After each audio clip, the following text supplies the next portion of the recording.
Under Armour and get some whatever is in there in my body and some sleep. I went to sleep for 5 hours. I did. I went to sleep for 5 hours. My daughter said, "Mom, oh, you was sleepy." I said, "Yeah, catching up on all of the sleep that I lost when I was raising y'all." She said, "The shade." I just sent her a couple sunglasses. You hear me? We had you know how much sleep I missed out on from 16 to 41. That's a long time not to be able to sleep whenever you want to. You gotta stay up when they sick, stay up when they teething, stay up when they hungry, stay up when they want to crawl all over your head and act like you don't gotta be at work at 7 o'clock. Be sneaking out the bed, running and getting in the refrigerator and leaving the refrigerator open and leaving the milk on the floor and the strawberry syrup on the floor and red handprints on your comforter and to sit and tell me you wasn't wanting the milk with all that pink stuff around your light skinned face.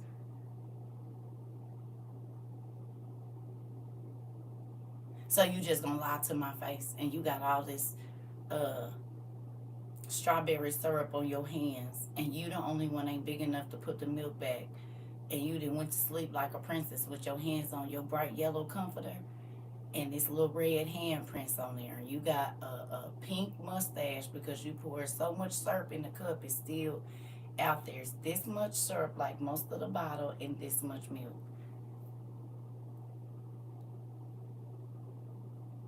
You hear me? Kids,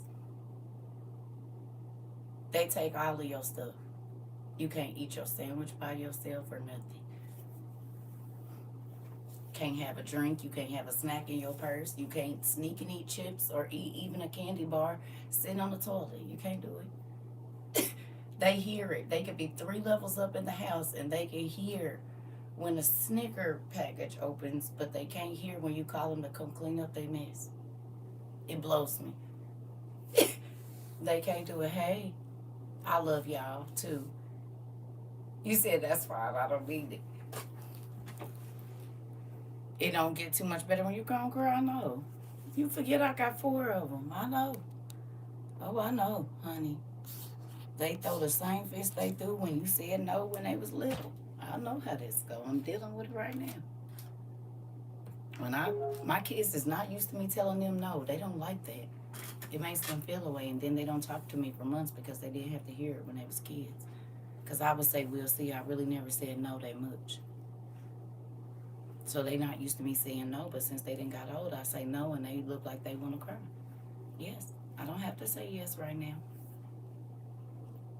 You grown. I don't have to say yes all the time. When you was a kid, we said we'll see because I don't want to crush your dreams. Now you grown. I ain't trying to crush your dreams, but I don't got to say we'll see. No. I'm not doing that. I don't have to either. Nope. For all the times I said yes or we'll see, you grown. I don't have to say yes if I don't want to. I hate to say no. It makes me want to cry. Well, see, Nathan is not 18 yet or even 21. But when they get to certain ages and they engaging in certain things, well, hey now, you a grown person and grown people do grown things. So I'm here to instruct and guide, and if you absolutely need it, I can do the other stuff. But you gotta learn because I'm not gonna be around you all the time, and you're not gonna hear yes in life all the time. That's a reality. You're not gonna hear yes every time you want to hear yes, so you set them up for failure when you do that. You hear me? When you say yes to your child all the time, you set them up for failure because then they think that everybody in their life is gonna say yes to them, and everybody ain't about to say yes to you.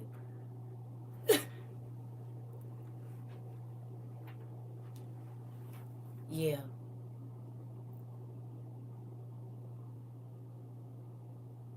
I can say no, and I know how to say no, and it's okay. It's okay to say no. It's okay. So I figure we have class. Why do it feel so dark in here?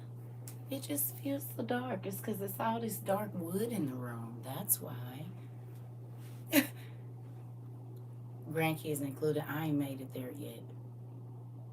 I mean, I know how to tell them no when they being bad, but like with not giving them something, my kids they say, Mom, you act like we starve our kids. Well, yeah, I always wanted a snack. I'm sure they want a snack. First thing I asked when they start crying, are they thirsty? It said not with a whole cup sitting right there. She just threw it in my face. She's not. You hear me? I said, oh, well, maybe they hungry. Well, did you give them something to eat? That's always my first answer. Well, maybe they want something. It's so weird because I've been having to say no to grown folks more than children lately. Irritating.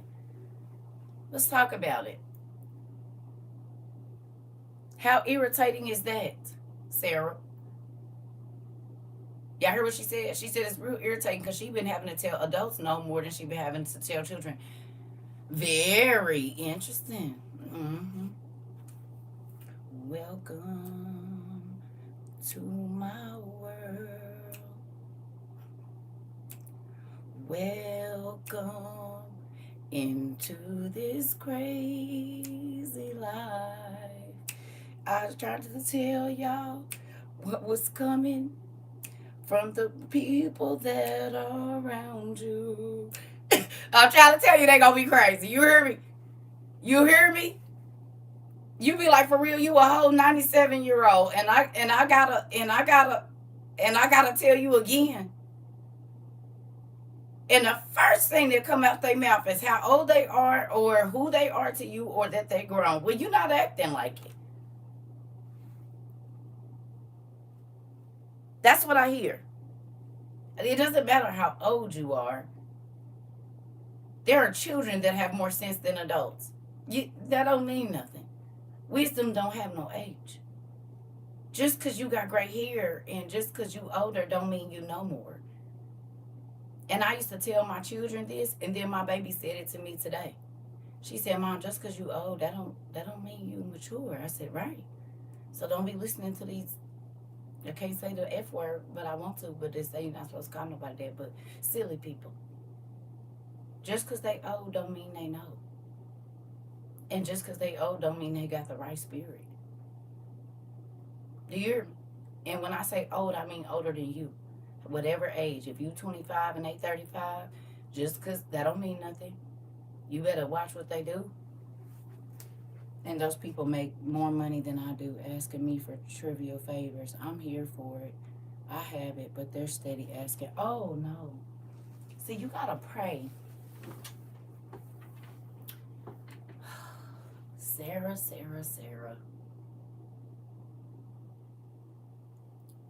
Okay. Listen, Sarah. Do you remember when we first started this and people started coming in the live and they were just asking for money every single day? Every day somebody would come in here and they had an issue. Do y'all remember? You remember? And for about a week or two, we was just letting people put the Cash App up here. And I said, well, wait a minute. Hold up. We gotta put something else in play. So then we started the business. A member. We need to see valid proof of why you need this. It ain't that we ain't gonna help you, but you can't just walk into the CAP office and tell them, oh, I didn't pay my rent. And no, we need validation. It took me 35 minutes to respond. Favorite text, why? But to respond. See, hold on now. Ain't nothing wrong with asking for validation, babe. Some people will take advantage as long as you let them. And so that's why we did it the way we did it, and you can do that too. Sure, but I need you to make up a PDF and send it to them.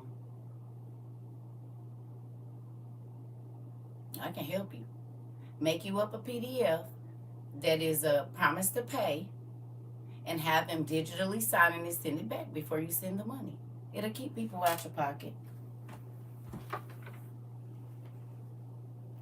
Because now I'm going to take you to civil court if I don't get my money. So this is what we're going to do. Because we're not about to keep playing. Especially now when you make more money than me. It ain't my problem you're not wise. Or you could go the nice route and give them the talk that I gave y'all.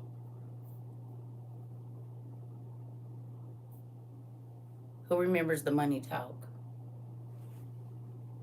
And people thought I was being mean. Y'all remember?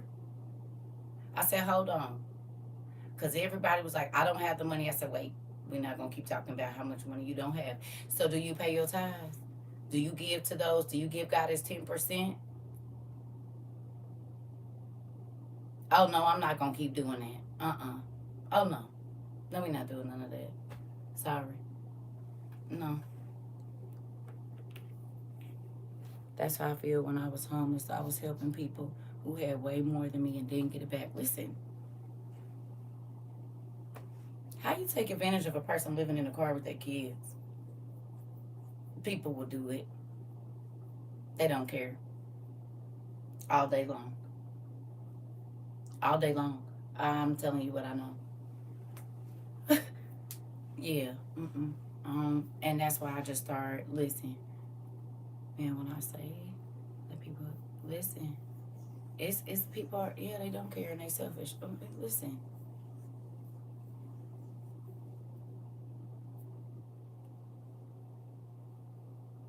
God did not tell you to be ignorant. You can be kind without being ignorant. Do you hear me? You hear what I said? Did you hear me? You don't have to be foolish because you can be wise and still be giving. I'm a whole 38 years old and you didn't think of these things. That's why I took my time before I responded. And next time tell them, listen, I have a lot going on right now and it's not that I don't want to help you, but you have to prioritize your time.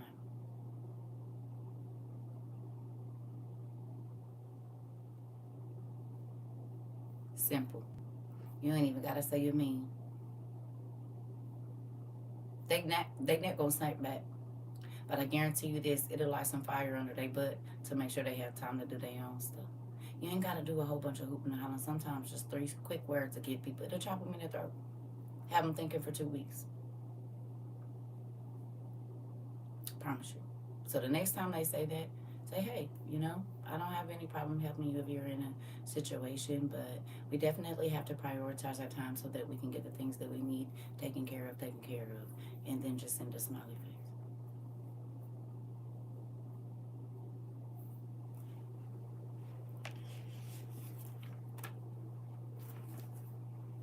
That's a nice way to see.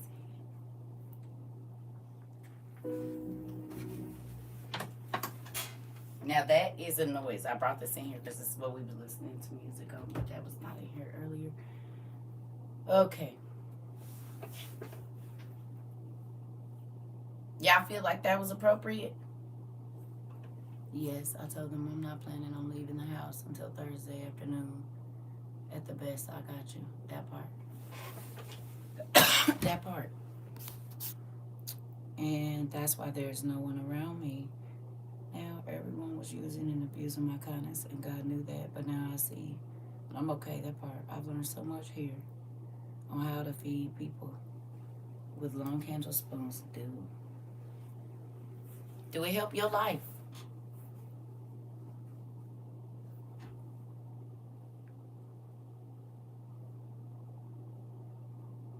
Wow. Janelle, where are you?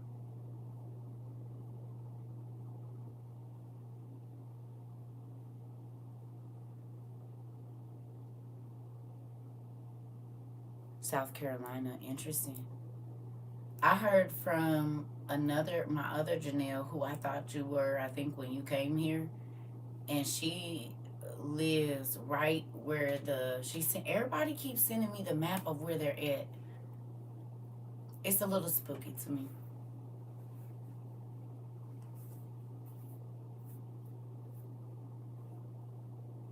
Thank you. Y'all hear me?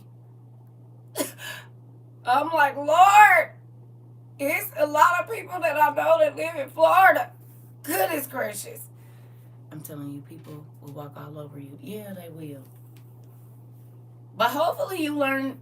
Tell me, y'all used to be jelly bags.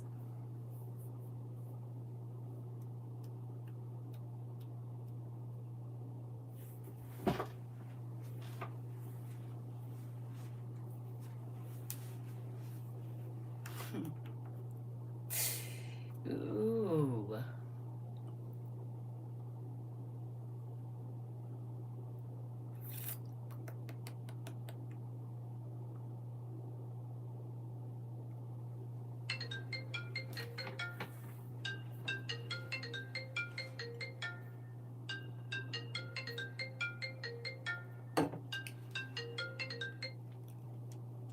Yes, Commander, sir. Nope, they're ready. Yep, some of them took a lot longer than others, but we whipped them into shape. They've done all their drills. Yep, they got their rucksacks filled up and ready to go. They are disciplined. They are. Yep, they've already done their training. They've already done their book work and everything. They've been out in the field and they have. They know the commands. Yep. Yes, sir. Sir, yes, sir. They are ready. Uh huh. I know when they came here, they were jellyback slime lizards. Yeah, cold blooded. Right. Cold blooded. Yep. Now they are soldiers in the army of the Lord and they are ready for battle. Yeah. Yeah, I didn't think a few of them. Yeah. Yeah. They they quit on us about 107 times in the last 1,000 days. Did. Mm-hmm. It's all right. It's all right. Yeah. They came back through. They came back strong. We gave them a good pep talk and a good beating, and they came on. We got them in the gym and toughened them up. Got those muscles strong. Yep, their minds are strong too. Yep. We did that. All right. I didn't want to bother you. I just wanted to let you know they're ready. Uh huh. Okay. You have a good eternity.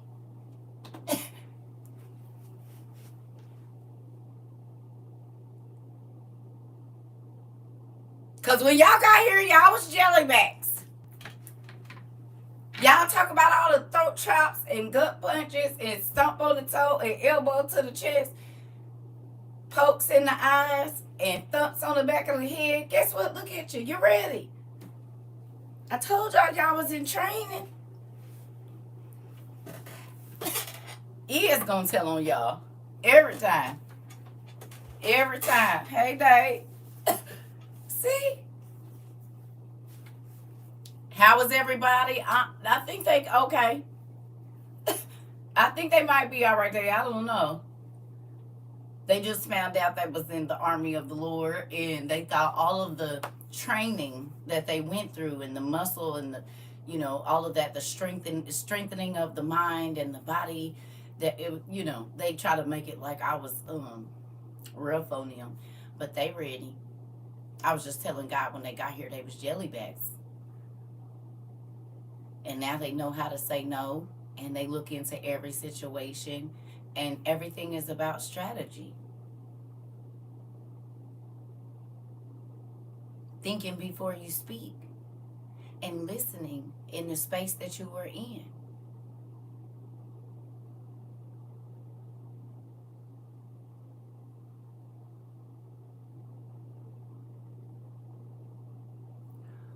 Who can see how much of a benefit that might be right now? Learning to go into a room and listen to what's being said before you start talking.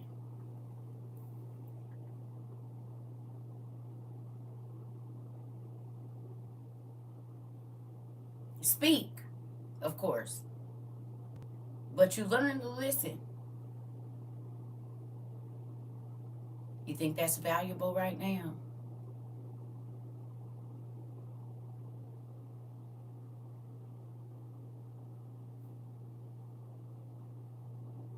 How many people think or have thought at some point in time that I was being a little sarcastic when I said don't come in asking what's going on, scroll up or listen?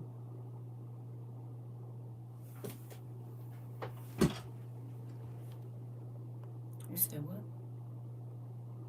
Dad keeps my mouth shut a lot now, and I don't say all the words.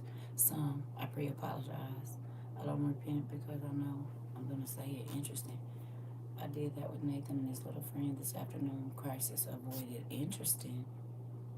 We learned that here is very valuable. Yeah.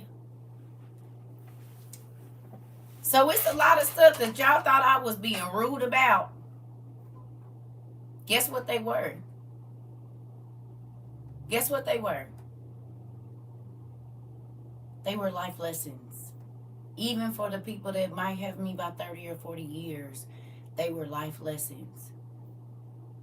And now when you go into a room or now when you're on a live, you're not looking at the background and distracted by what's cute. You are actually listening to what has been said. You are looking at the dates. You are looking at the places. You will go and then Google that and look not just from one source, but 2, 3, 4, 5 sources. So you are learning to fact check information that you might not have done before you just start repeating it.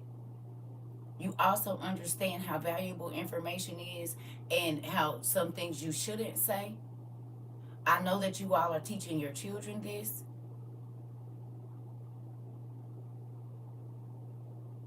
Okay? Life lessons. So it's a lot of people that thought I was rude or whatever, but I guarantee you this.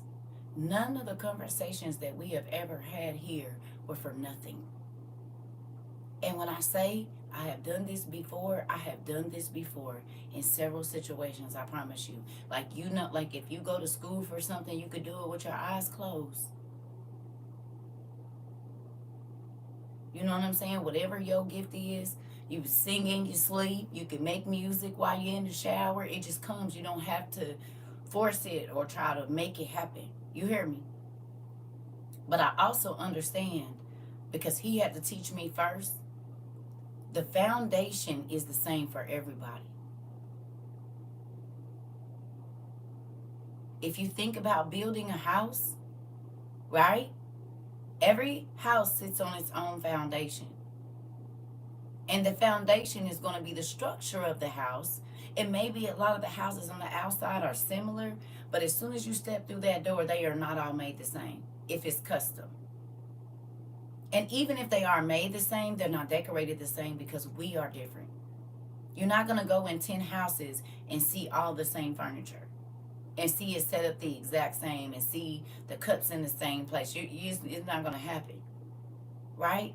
So once you get that foundation, whatever God builds up in your spiritual life, I don't know. I'm just here to help people either fix their foundations or to lay a new one. That's it. Everything else is on you. You hear me? For real.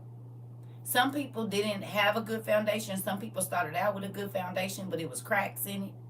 You see what I'm saying? So you got to understand the landscape. Do you need to lift it up and put more dirt under there to level it out? Is it something you can just feel? Is it something, you know what I'm saying? Do you need to pour a bigger space to make it, the weight even out or whatever? Like, it's a lot of different things that you can do to where you don't got to tear up everything.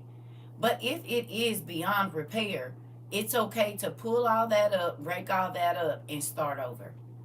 You would rather have a good foundation than to build on something that's going to cost you thousands or, cost you a lot of time later. And God will show you where the cracks are. Because once things settle, how many of y'all been in a house and you will hear a creak or something and your grandma or granddaddy say, oh, the house is settling. Wait a minute. What is it? Why is it moving? I don't understand. It's moving by itself and ain't nobody pushing against it or nothing.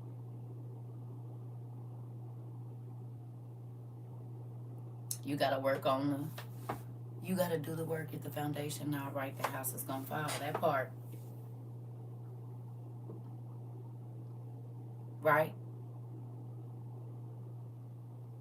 But what's on the inside of that house is completely up to the person that is inhabiting that space. Hey, Joy, you hear me?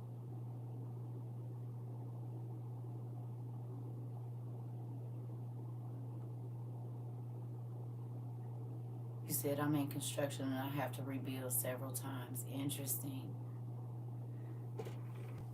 So that got right up. That's why he was talking about the windows the other day.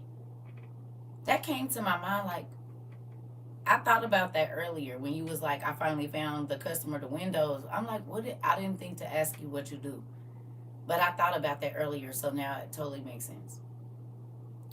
I'm like, windows for the car, like windows for what? Got it. That makes sense. Total sense. Because I was like, wait, what? You found a window. That's why if you feel like I rolled my eyes at you, I just didn't understand completely. So understand it was on my mind later because I was like, well, what kind of windows was she buying? We found out today. I didn't even have to ask. I mean, I did, but you know. Yeah. Energy follows where attention goes. Am I sick? I am well. I am lacking. I am blessed. Uh-oh.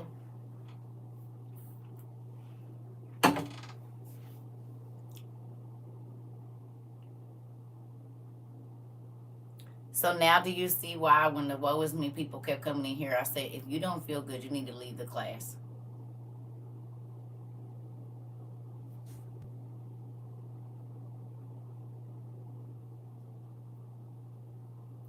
What you say you have. Interesting. But do y'all understand now why? Like, it's okay for us to have a day where we cry or whatever. But if you gonna come in class and every day it is some craziness, like, cause you know that that's what gets people to at you. You know what I'm saying? And that's why I start telling people, hey, just email me about it and I'll mention it. Because I noticed, and some of those people aren't here anymore, but they realize that that is a way to kind of get attention in class, is to, every day somebody's sick and all of that old crazy stuff.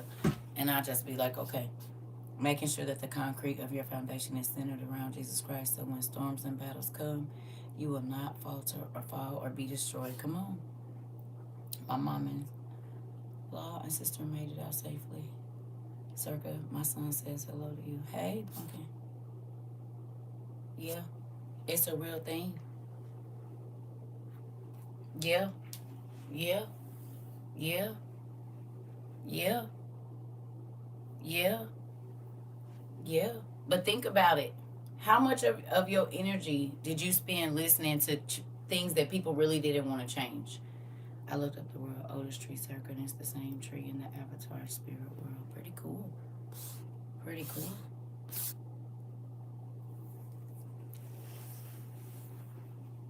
Pretty cool. Yeah.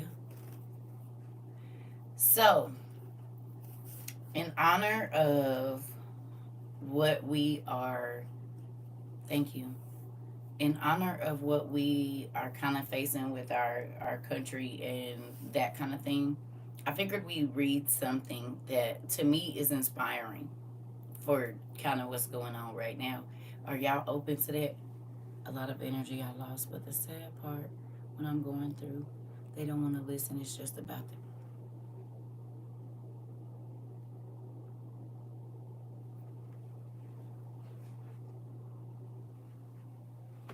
this. I just told y'all yesterday, and I went on and blocked a family member. I said I'm not gonna be, cause that's gonna irritate me. You don't get to have access to me if I don't get to have access to you. I don't like that. It's weird. I just be thinking like, I don't know. Mm-mm. Certain things I don't want to deal with no more. Right? Right.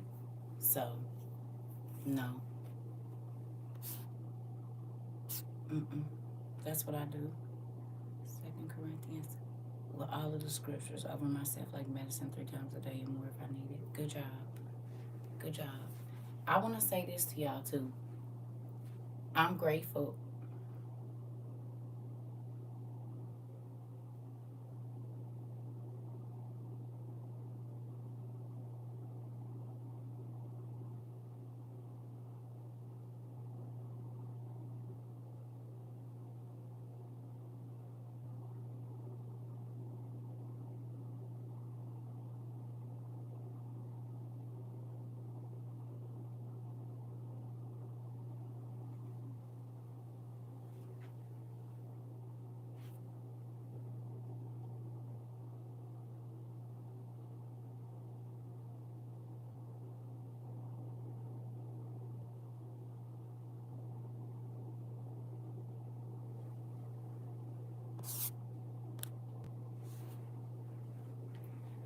I'll be right back.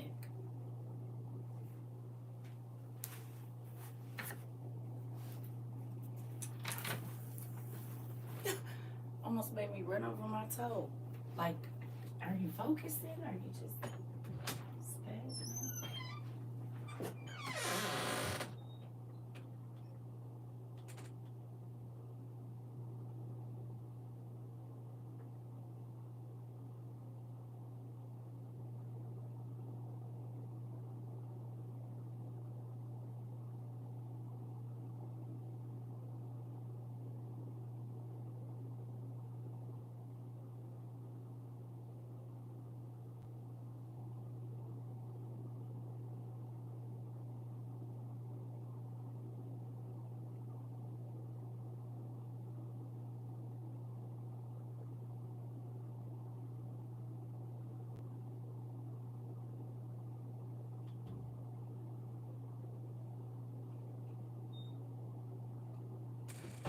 Okay. I don't even know what will be happening with people.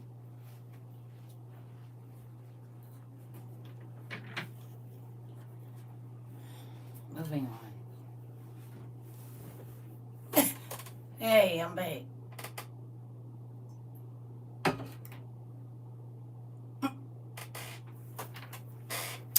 You're gonna need a tablet or something.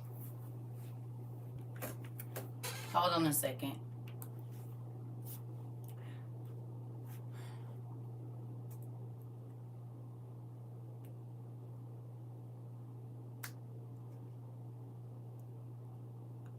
What is it?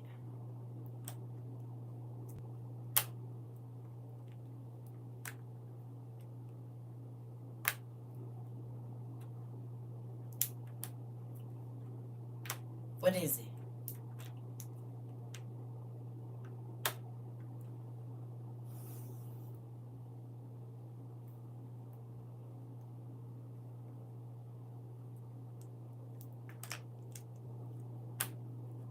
Hello?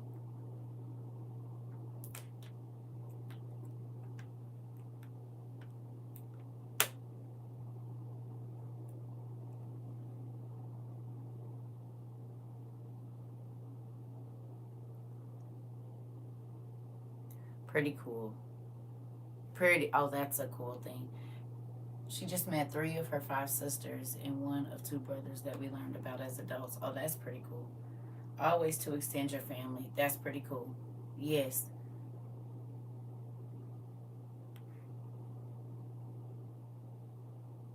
You have someone. That is pretty cool. That's a blessing to meet your siblings. After a long time, too, probably. Definitely. Pretty cool. You got somebody. You got a big old strong boy right next to you. I work to my girls like mules. They build beds and everything, use power tools and help me move dressers. You got somebody right there that is Nathan.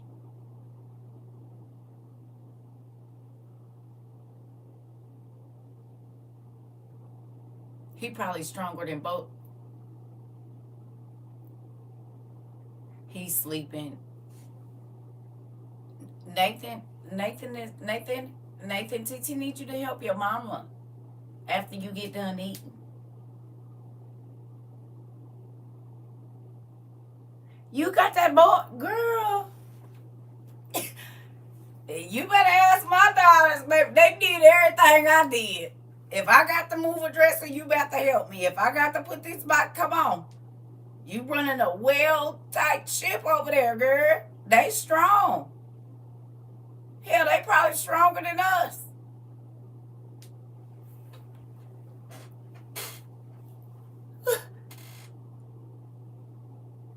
Girl, if they can stay up all night playing video games, they can stay up all night helping move stuff around. Come on, go get your drink, get your little snack, and get on in here and put your headphones on. Just one ear, just in case. I wish I could come over and help because I would put these kids to work with their sandbags and moving stuff. I'm trying to tell you, baby, we got to work as a team. We got to work as a team. My kids was little. I put everybody to work. I told you when they was old enough to play in the water, they was old enough to rinse the dishes.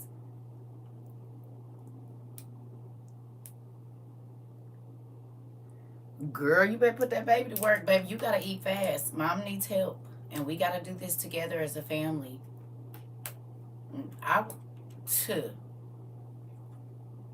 told you. I didn't. I can't do everything by myself. You hear me? Nathan is strong. He can help you. I used to pray to God, give him strength and everything and wisdom to help me so we don't get frustrated. Girl, God gave you a son first, honey. Let me tell you something. Put them kids work in a minute. We all got to do this. Everybody. So this is for us. This is a community. Everybody got to do their part. We can't leave all the brunt on one person. It's not okay. Nope. Nope. What the heck? Oh, come on.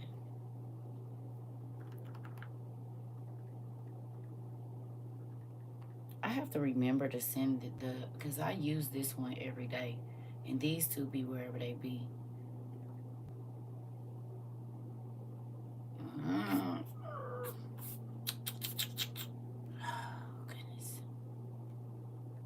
And yes, I just made my version of a car sound. Because I'm trying to move to it quickly. That's it. All right, here we go. So, I was reading this, and I feel like it's appropriate for what we about to do. And what some of the things that are going on. So y'all got y'all devices. Y'all ready? Yes. Can I tell y'all something? This hair make me feel real 90s. It really do. It make me feel real right before I had my kids. I said, this is the same hair we used to wear. You know what I mean? This is the same thing because our parents wasn't buying no 40-inch human hair, baby. Half of them wasn't even wearing human hair. So, you better make that synthetic work, girl. That's about all you gonna get. No, I'm not about to act up. Absolutely not. I'm gonna be doing the same thing. No, ma'am. Nope. No. I just did it to get my hair a break because it really is breaking. And I don't like that. I don't know what I'm doing wrong. So I said, well, I'm going to put it up for a minute and not be doing nothing. You know? But it do. It make me feel a little better. And sometimes it's the simple things. And thank God I didn't have to pay nobody. No, I got it. No, it wasn't offensive. You good. I got it. But I'm not. I'm going to be right here, baby. I'm going to be right here in the house because it's getting Chrysler outside. No, thank you. No, thank you. You hear me? No, thank you. I believe God, and I know that the world is getting ready to come to a time of like solitude, just like in that 4 years ago. And a lot of people don't believe it, but who's happy that you trained yourself to stay inside and be more aware? That you allow God to train you to do that? Goodness.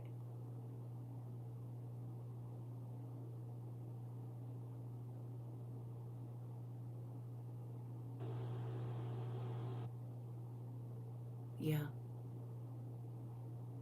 I'm trying to tell you. God started teaching us 2 years ago not to be busybodies and not to be so concerned with everything else that we're not paying attention to what's going on. That's a vital gift that He gave us.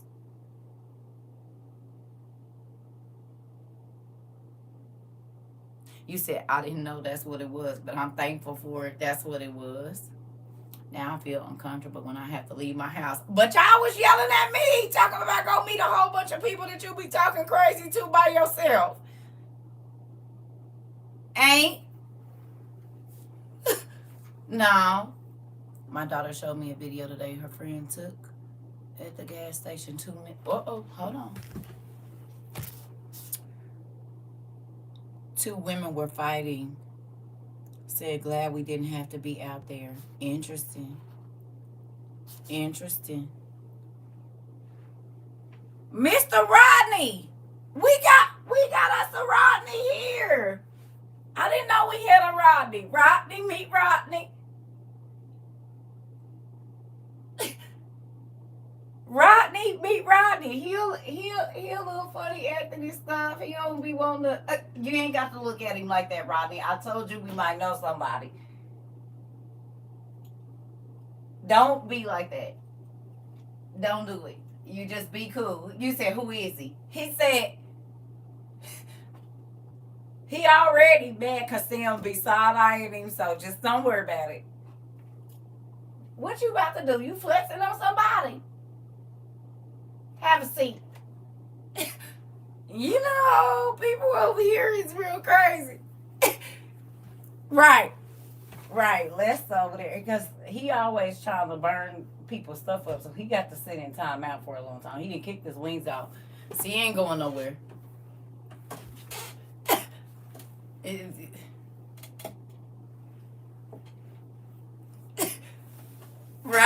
Rodney jealous already. He didn't have an attitude because he thought he was the only Rodney in the group. Sorry, sir.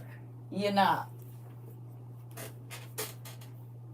You know, if you guys are going to send me characters, make sure they don't have an attitude. That's all I want y'all to know. Can I tell y'all something? I watched too much Pinwheel when I was a kid. And Mr. What's it? Mr. Rogers' Neighborhood. Can y'all tell? If you know what Pinwheel, Fraggle Rock, or any of that is, that's where this all come from. I'm trying to tell you. Oh man, I miss my grandma. Moving on. That's crazy because she showed you. I was watching all of that. You've been with me for a while now, sir. No, I know. I'm just saying. It. You know I'm gonna make a joke. You ain't been here, but we got Rodney. We got Rodney yesterday, and so you know, all of it. It's all important. Fraggle Rock is my favorite still. Down Fraggle Rock.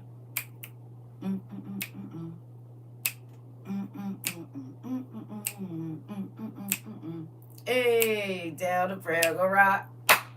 Down. Listen, but Fraggle Rock teach you a whole lesson about what we be learning about, don't it? Tell me that ain't our stuff right in your face. Is it? And Care Bears. Care Bears too. Yeah. Cabbage Patch. Listen, all the good stuff was between about 1978 and about 1992. After that, it went to hell. After that, it went to hell. Listen, yeah, all of that. The Weffalumps or Heffalumps or whatever they was called, all of that. We had the good stuff. Yes, that's why it's good to go back and watch, because now we done live life. You can understand better. But they was all life lessons. They believed in teaching life lessons back then. Some of it was wild, but most times it was a life lesson in it. Now, where is the life lesson? And the woozles, yes! Did have some. The popples. Did y'all have a popple? Definitely had me a couple of them. TJ, that was my stuff, not a lot too. I'll take the Teletubbies and Barney any day. I did my son had, yeah. And that was hit my baby's era, and he definitely had all the Teletubbies. Yeah, yeah. Teletubbies. You had a popple, yes. Dragon Tales was the stuff too. What about Chip and Dale's X? What was it? Rescue Adventures, Darkwing Duck, all the good stuff. Captain Kangaroo, Hey Dude, the Glowworms, all of it. Yeah, yeah, yeah. That was good times.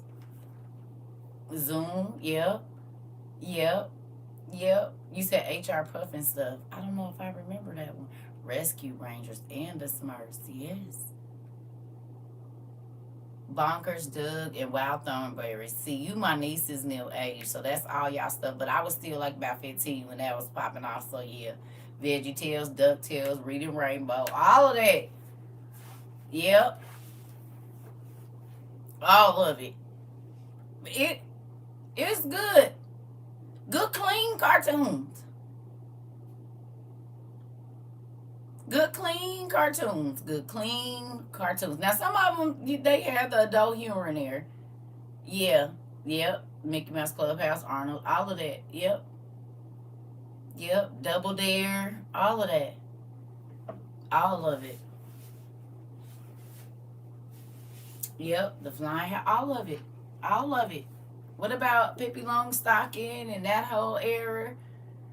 Marvin the Martian. Yep, yep. Tom and Jerry, all of that. It was all good. All right, so come on. Look at us. Everybody that went back to eating a bowl of cereal either at the table or in front of the TV on the floor. Celebrity Deathmatch was my. I don't even know what that is. What is that? Bobby's World. I know Bobby's World. Big comfy couch. The bear in the big blue house. Yes. What about the Lions in the Library or whatever it's called? What is it?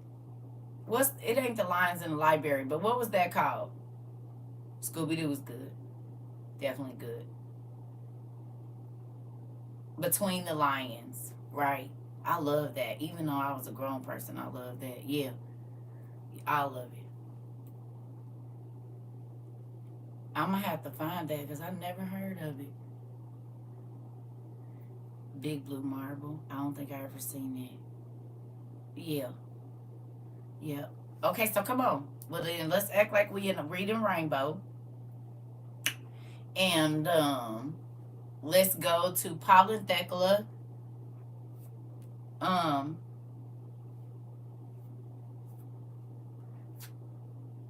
chapter 4. Paul and Thecla, chapter 4. I'm reading it on Sacred Text. If you got it in the book, okay, yeah, I think it reads a little different. Magic School Bus, of course. I even like Bubble Guppies and Little Einsteins. I can hear that song in my mind as much as them kids watched it. Yes, yes. Y'all ready? Yeah. Somebody else said that Gullah Gullah Island too. Somebody else said that too over here. Yeah, I never seen that. I don't think I might have seen Recess. I don't know about Pepper Ann. Okay, here we go. It says, then Thamyris, standing before the governor's judgment seat, spake with a loud voice in the following manner: O governor, I know not whence this man cometh, but he is one who teaches that matrimony is unlawful. Command him therefore to declare before you what reason he publishes such doctrines. While he was saying thus, Demas and Hermogenes whispered to Thamyris and said, say that he is a Christian, and he will presently be put to death. But the governor was more deliberate, and calling to Paul, he said, "Who art thou? What dost thou teach?" And they seemed to lay gross crimes to thy charge. I'm sorry. They seemed to lay gross crimes to thy charge. It says, Paul then spake with a loud voice, saying, As I am now called to give an account, O governor, of my doctrines, I desire your audience.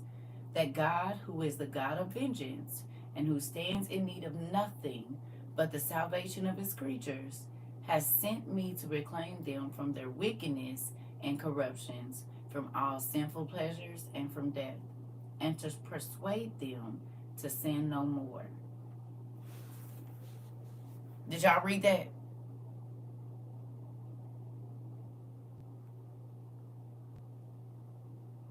Did y'all read that? Y'all pick that up?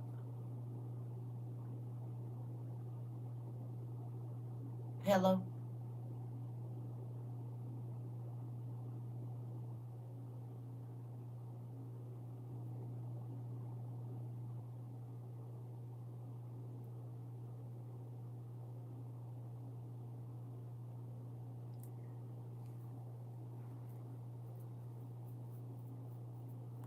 What did I tell y'all about? We read in Paul and Thecla chapter 3.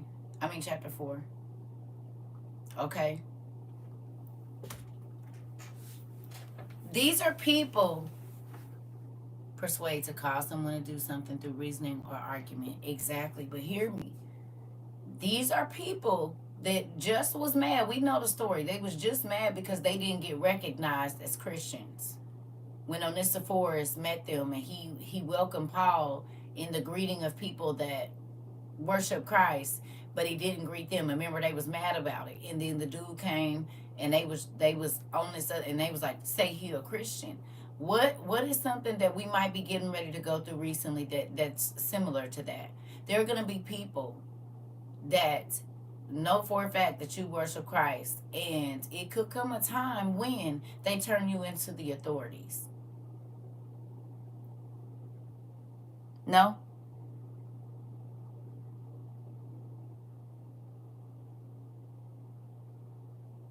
Who remembers the line, the phone line that was put out in 2020? And do not say what it is, but we all know what it is. And it was a silent whistleblower uh, line for 2020 and 2021. Y'all remember? You could remain anonymous if you felt like in a certain space there was a lot of people that might be having a certain situation going on. You remember?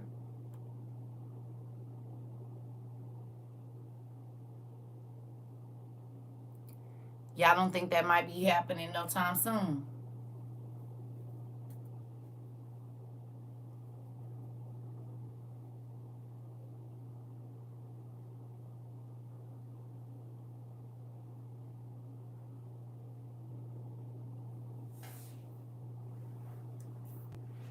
A hotline.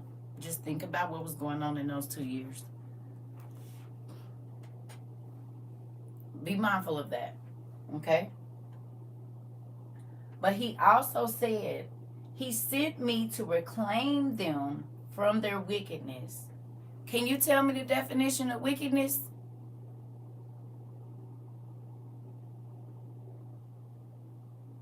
What's the definition of wickedness?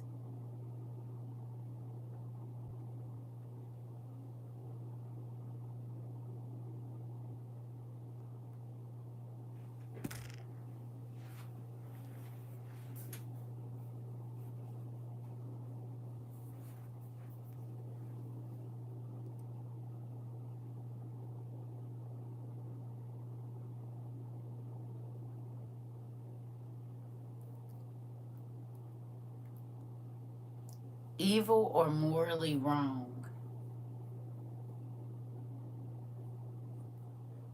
Right, sin, but the quality of being evil or morally wrong. Does it give any examples of that? Oh, we go look it up, Heather. The quality of being evil or morally wrong. Okay. So, what are some things that you all think are morally wrong?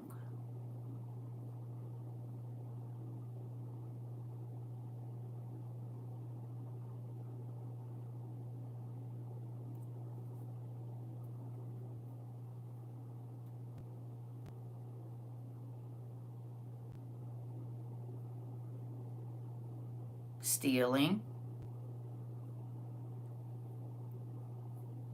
lying, lying and stealing, a mental disregard of justice, truth, virtue, or honor. Okay.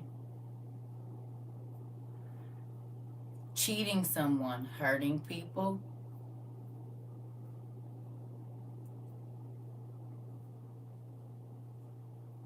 depravity, deceit. What about fornication? Right? Lust, anger, covetousness, pride. What I was gonna say, what about fornication? Idol worshiping.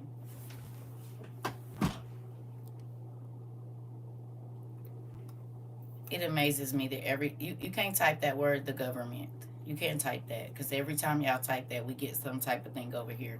We don't use those words. Anything that has to do with them, any organizations with them, you need to find a different way to say it. Please and thank you. It never fails. Oh, causing harm. Okay.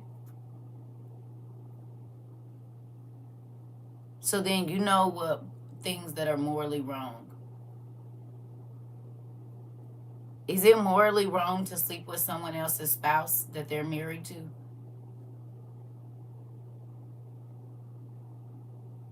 Is it morally wrong to spend time with a person and your spouse does not know you're spending time with them?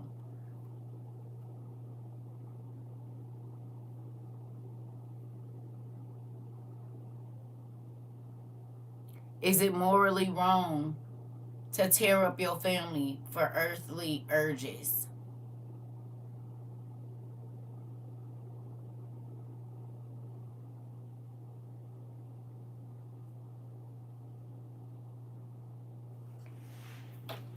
All right, I was just wanting to know. Okay, all right, here we go. What's crazy is like 7 people left. 7 people cut out like, all right, yep, that's time to go. I don't know how she know I'm laid up with somebody else's husband or wife right now, but it's time for us to get out of this life. They looked at each other and said, yep, that's enough. That's enough. Yep, they cut right on out of here, baby. They said, how do this lady? The Lord see you, babe. I'ma go on ahead on now. I'ma go on ahead right on now, baby. They cut it right on now. You hear me? Oh, that's my cue. I don't know who this lady is, but yeah. On their way to their boo house. He was talking directly to you.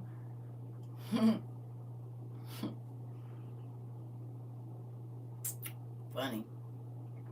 Mm-hmm. Yeah, that's gonna get them every time.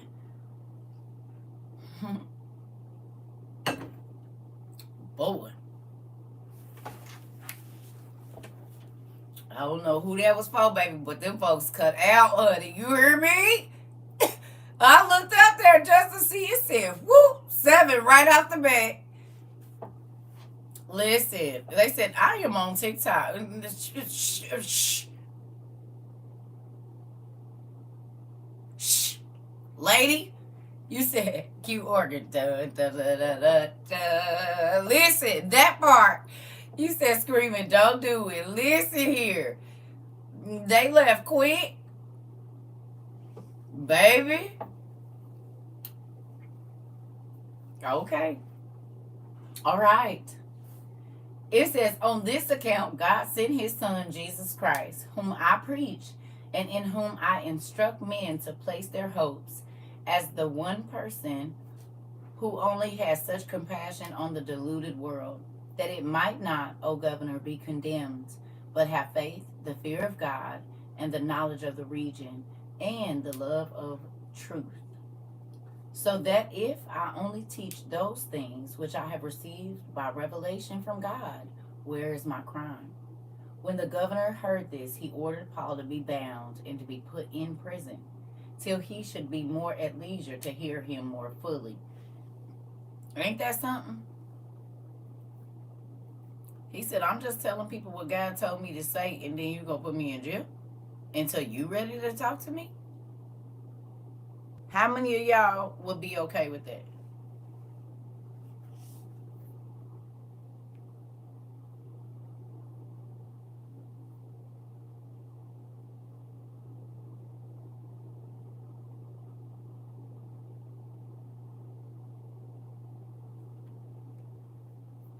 All because you was just telling somebody about Jesus. Not because you did nothing. All because you was just telling how we talk about what if you could go to jail for what you talk about, what you learned here. All the stuff you learned in the 2 years, or however long you've been here. What if you went and just sat on the bench and was talking to somebody and somebody was locking you up for what you were saying?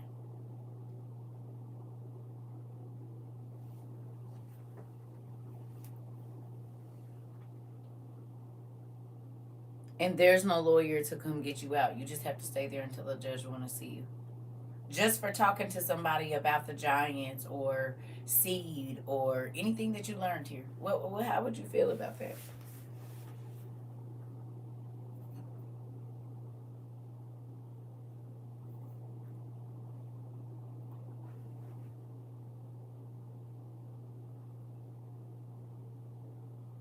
He said, I guess I'll stay in the orange. Okay. Oops. Sounds like almost present time. Uh-oh. Uh-oh. I'll be mad, but I understand that that will be a reality soon. Interesting. I'm just going to talk about it up in jail. That part is. You said you would be mad, Shelly? Hang on, I gotta call that hilarious. I'll be upset, but it is what it is. Yeah. Yeah. You stand on business. Okay. All right. I was just asking. Okay. It says, but in the night, Thecla, taking off her earrings, gave them to the turnkey of the prison. Who then opened the doors to her and let her in. And when she made a present of a silver-looking glass to the jailer, she was allowed to go. It don't say she, but was allowed to go into the room where Paul was. Then she sat down at his feet and heard from him the great things of God. And as she perceived Paul not to be afraid of suffering, but that by divine assistance he behaved himself with courage, her faith so far increased that she kissed his chains.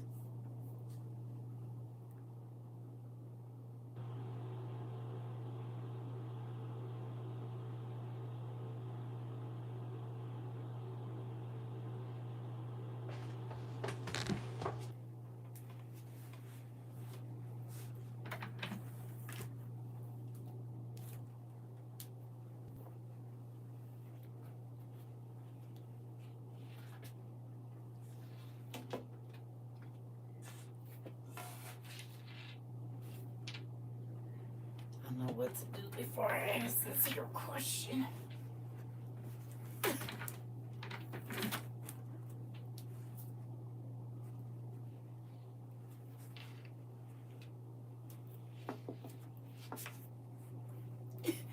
Just understand that I came prepared for what I'm about to say, okay? And thrust and block is the thing. Thrust, block, thrust, block. Do you hear me?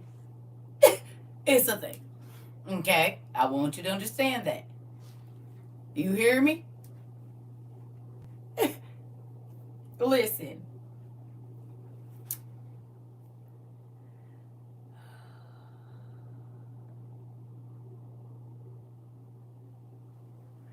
All right.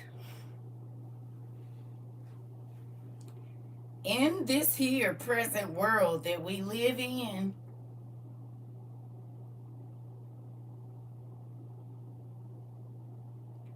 Do they teach you that suffering is what you should mimic and that means you're blessed?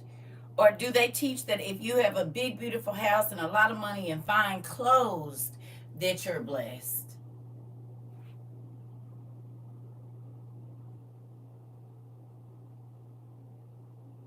How many of you, when you see a homeless person, that grows your faith? Or how many of y'all, when y'all see a person like some of the reverends out here driving a Bentley, that's what grow your faith?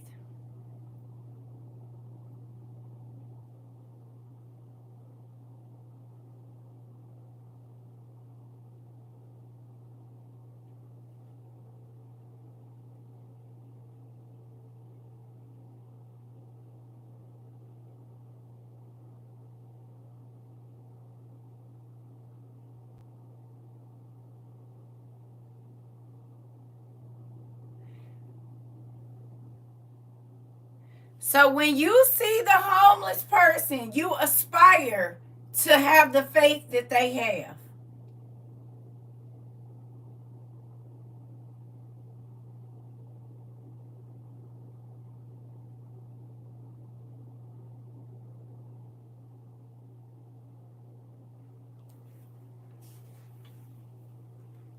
No, I'm going to need this. Okay, let me ask you a question.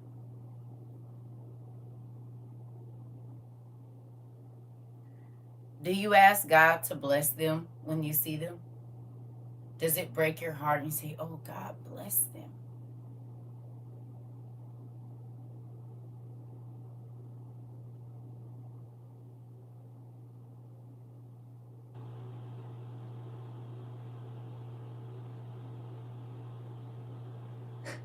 So then you just contradicted yourself.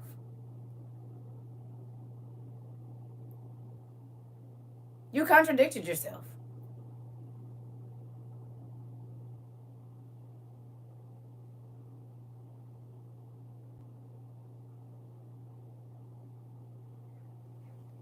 Because God said that the man that don't have nowhere to lay his head and he's not tied to earthly possessions is more blessed than the king.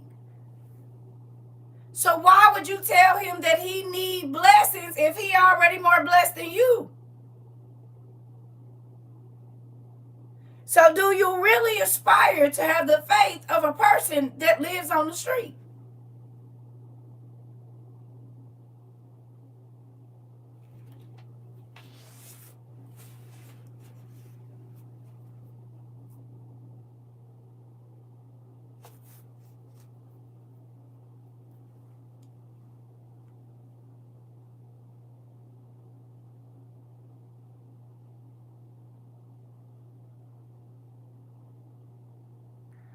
Why would I ask the Father to bless them when he blessed me to be able to give? That went over your head, Unshackled Mind.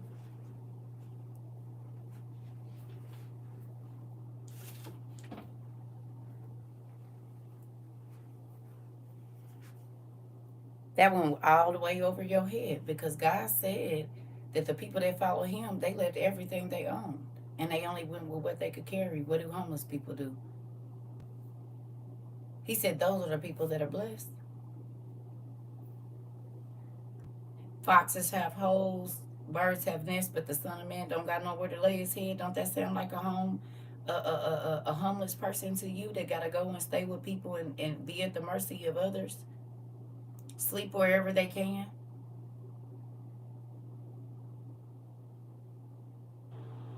And those that couldn't give up all of that, he said you ain't fit to see the kingdom. So I'm trying to figure out.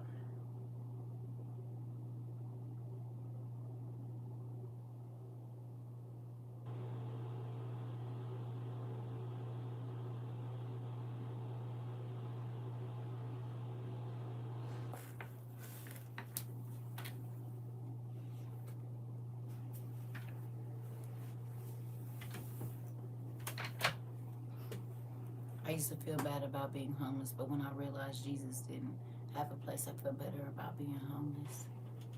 Mm.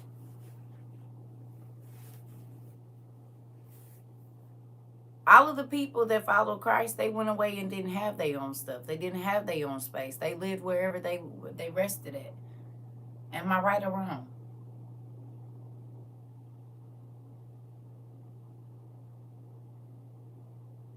The disciples, what did they do? Even the people that he used before that, they had to be taken away from their family and away from their room and away from their TV and away from their everything. They had to go and be in other places for years, decades even.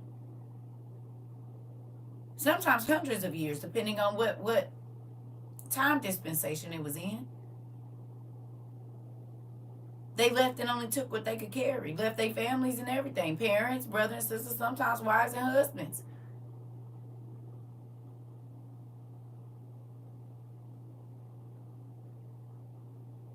Right. Or even if it was houses and stuff, if they wasn't sleeping outside, if they wasn't in their own bed, you know?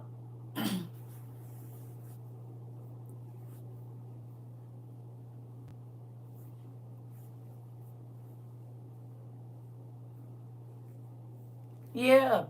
Yeah. So you think about what we say is blessed, or what we say, or what we've been taught is blessed. A lot of times, not that God didn't bless people with riches and whatever else, but it was certain things that it's like the masses was okay with the fish and the loaves.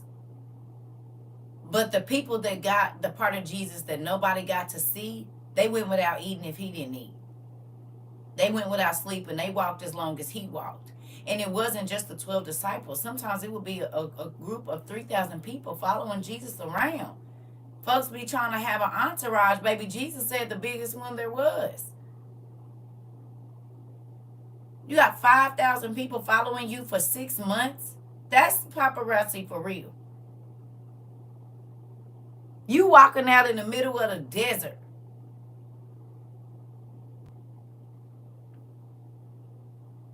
You hear me?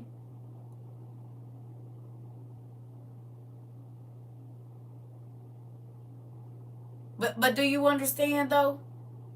There are people that try to mimic what it is. The celebrity will say that Jesus had, and they still can't. They gotta pay people to be around him. How do you know? Because it won't leave your mind, and you'll feel the guilt. You'll know. Same way you know something tell you don't make a left, and you make a left anyway, and then it's that same voice.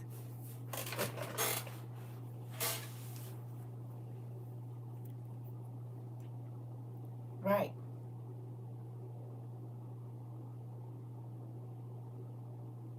Remember, I asked y'all a couple different times since we've been doing this class, are you preparing your mind to lose your life for Christ?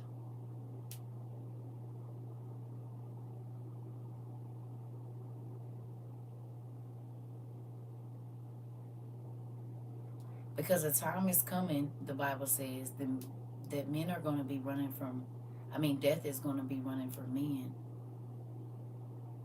It's going to run from them.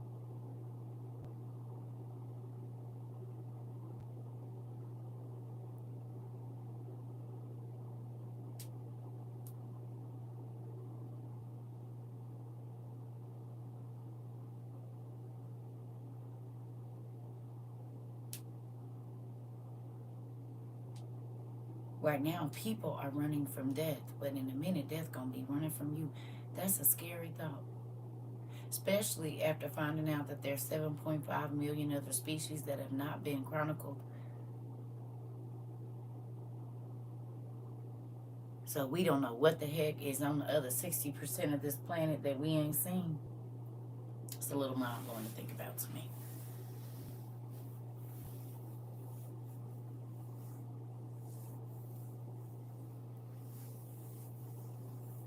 In real life. Because we ain't walking around on camels and whatever else, we think that, oh, well, it's not going to be like that. No. He said it's going to be just like in the days of Noah. You hear me? And in the days of Noah, there was beings that people couldn't believe they were seeing with their eyes. Well, interesting.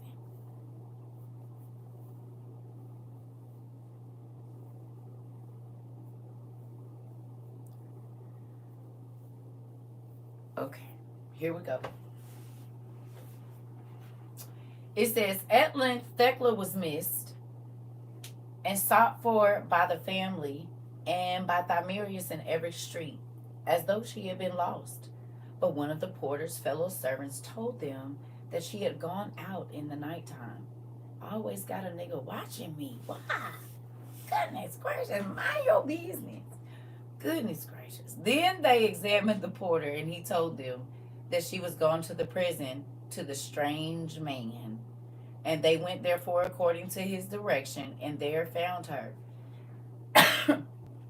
And when they came out, they got a mob together and went and told the governor all that happened.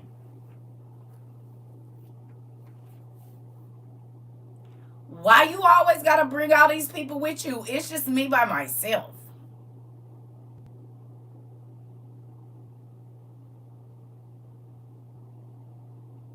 You always got to have an audience.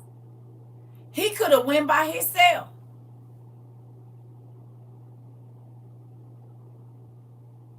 Yes or no? Why y'all had to get a whole bunch of people riled up? Mind your business.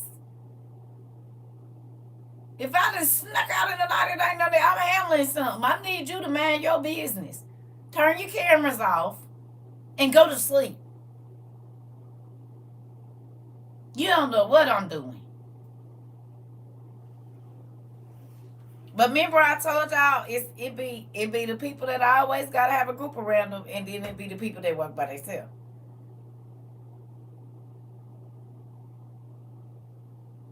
And the people, a lot of times that be in the group, be messy. Always watching the person that's rocking by themselves. Like, go do something with your life. Maybe you should walk alone for a little bit. It's your girl. Why you gotta take everybody with you? You scared of her or something? Not only did you take the soldiers with you, you done went and got a crowd of people because she at the jail. Just evil. Because she don't want your little funky tail. I almost said something funny, but I'm going to leave it. Because I really do like them. But I almost said three letters.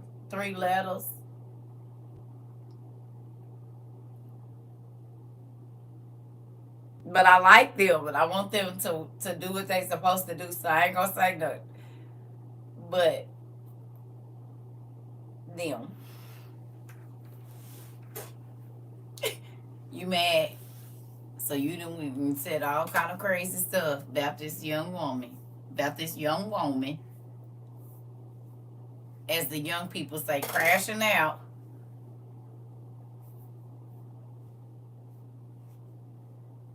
And now you done got a group of people talking about your business. Well, look at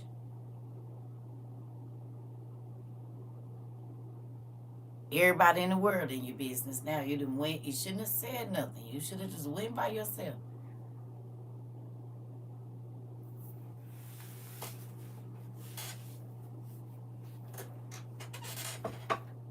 Don't act on impulse. Yeah, hear me? Don't do it. So the same things that was happening back then, a woman get to the point where she don't want to hear nothing you got to say, and the parents is all in the business, and she don't give a damn. She moving on or he moving on, however it go, and then they be somewhere mind their business at peace, and here come the group of people being in their business. Interesting. Yeah. And so we had some three-letter people even back then.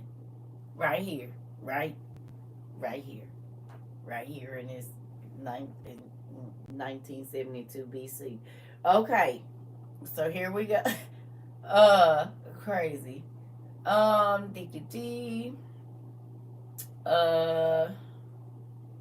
4. I'm sorry. Upon which he ordered Paul to be brought before his judgment seat. Thecla, in the meantime, lay wallowing on the ground in the prison, in that same place where Paul had sent to teach her. Upon which the governor also ordered her to be brought before his judgment seat. Hold up. So she went there. I know some people that went to the jailhouse to see somebody and they end up having to stay. No, we on sacred text. Y'all know anybody that went to visit somebody at the jailhouse and they end up having to stay there? They was in there with them.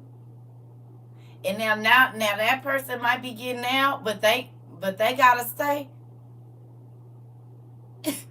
Y'all know some of them people. You done seen it on the TV.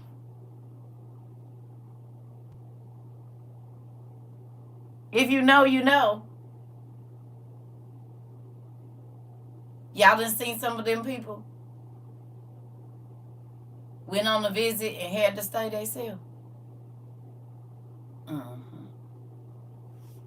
Y'all don't want to talk about it. It's okay.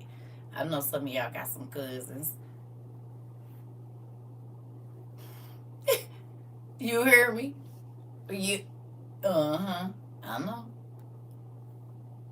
You said we need to check your bag. You said, huh? You said you need to check my bag. Ain't nothing in there. It's just my snacks. Well, let us see. Oh, well, ma'am or sir, can you come over here and stand on this side, please? We gonna need your keys and stuff, because you'll be not leaving this place. You'll be staying here.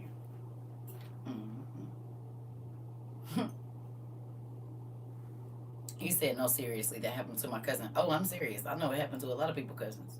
Aunties, uncles, grandpas, and grandmas, baby. You said, huh? You said, I'm going to just leave this right here. Okay. Moving on. All right. In that same place where Paul had sent to teach her, upon which the governor also ordered her to be brought before his judgment seat, which summons she received for joy and went. I bet you was happy to get out of there, girl. I've been locked up. I was happy when they summoned me to get out too. When Paul was brought thither, the mob with more vehemence cried out, "He is a magician. Let him die." Crowds is always trying to. Do y'all see why we don't do the crowd mentality over here? This is a prime example of why I don't let y'all at people. Do y'all see how quickly the mob gets crazy? This ain't even your business. They wasn't even talking to you. If this nigga and you don't get married, it don't got nothing to do with y'all. Why is you in the background talking about unaliving somebody? It ain't even your business.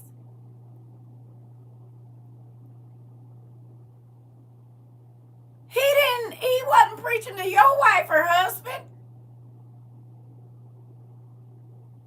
It's interesting that you brought that topic up concerning willing to give your life for Christ. For I believe I had one of those encounters last night with a passenger who got in my car and had a demon. No way. And most don't even know what's really going on, just hopping on the bandwagon, that part. No way, Mari. Are you serious?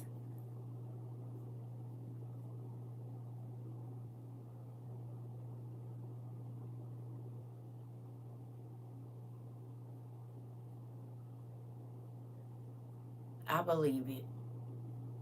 I believe it, nephew. I done ran into a few myself. And people don't believe about people's eyes going black and you could just feel the energy off of them and everything. You'd be like, oh, no, we is not in here by ourselves. It's a couple of us in here. And I'm just not talking about me and you. It's somebody else in here with us. And I don't too much care for that. It just needs to be me and you. Listen. People don't believe though, and that's the manifestation or possession in which I believe the spirit had him making all sorts of sounds that didn't sound humanly. And he started to cry and tear at his skin. I believe he pulled out a swatch of his hair.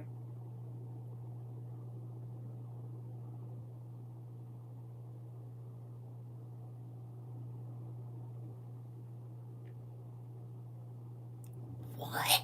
See, this is why you gotta anoint your car. Now y'all see why I be telling you to anoint your car. Y'all, listen. People done pick people up and been unalived in their car by a stranger. You have to. A switchblade. I believe if I didn't start to pray, he had and have my angels in the car. They had put him in the back. Then car. They had him put it back in his pocket before he got out. Mari.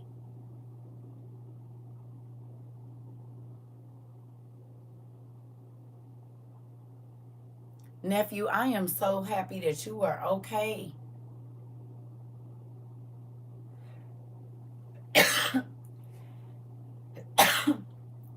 That's crazy.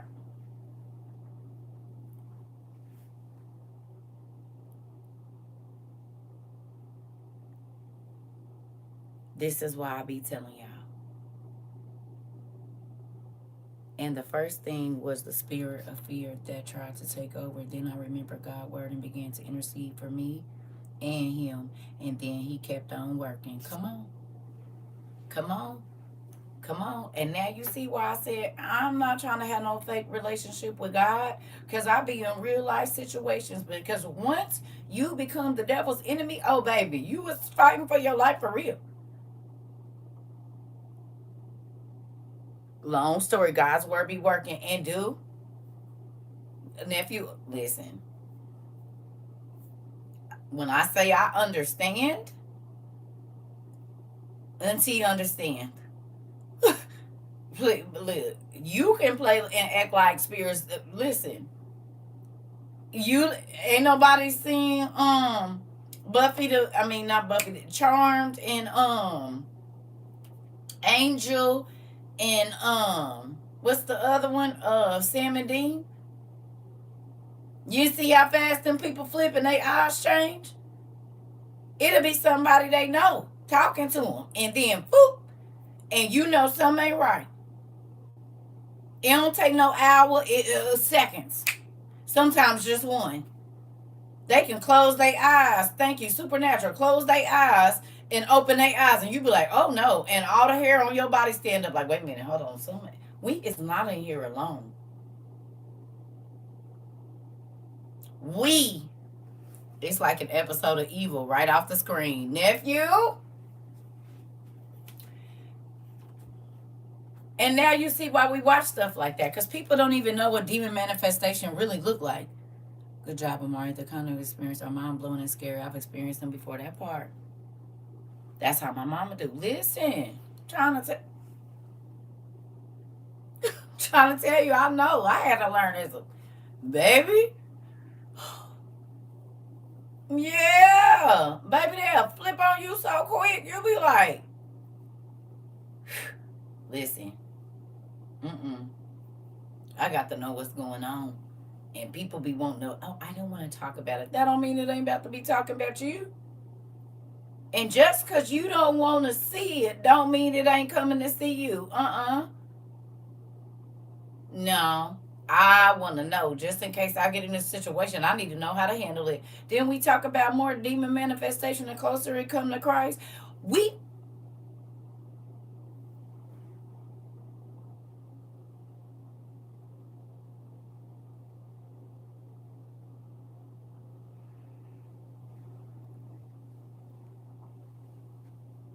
Mari,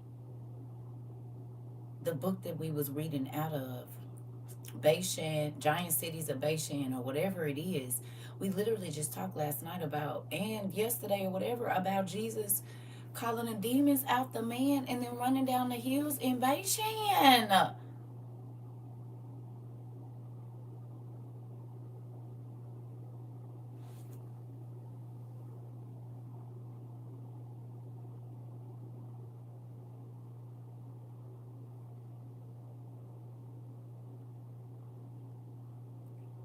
on Mount Hermon, and then you experienced it in your car. Yeah. And remember, the demoniac was ripping himself and cutting himself and running out naked. That's what he was doing. We literally had this class, and then you experience. I gotta go pee. I, I need water. I need water too. And had to hang up and get to work. I felt ministry coming forth. Listen, we just talked about it. And you said he was pulling at his clothes, and come on. Didn't I tell y'all demons act up in the presence of the real Holy Ghost? They don't be comfortable. They'll speak out and yell. And what is wrong with you? When the real Holy Ghost around, they not cup. They can't hide. That's why they would run to Jesus and say, "We already know you know we here. We already know you know we in here." He'd be like, "Shut up." They'd be like, "Nah, we gonna let everybody know we know who you is."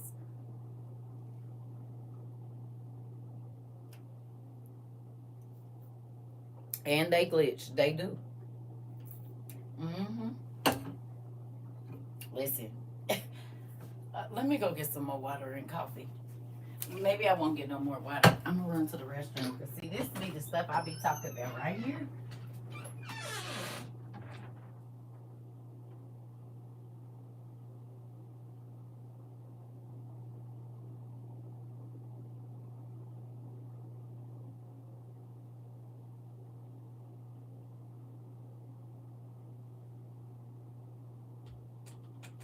Oh, y'all, that's so crazy. But when I tell you God be telling us what is coming, I'm trying to tell you.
All right, I got a question, y'all. Who before you came here, Mari just pointed out a good point to me. You know, who before you came here, you didn't really think that spiritual warfare was that you needed to worry about it. Being honest. You didn't think that learning demon names or understand how demons move or breaking that stuff down, it really didn't affect your life, you thought, until you really, like, because a lot of people don't even really understand spiritual warfare and they stay away from it because a lot of people, when we first came here, wouldn't even talk about demons. They like, you need to pray before we read this. And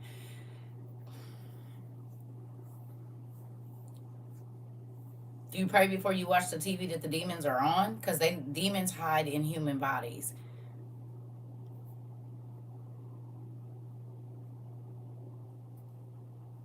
And a lot of the people that are.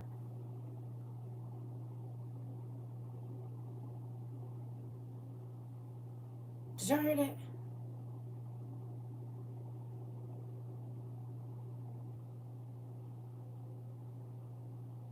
Did y'all hear that?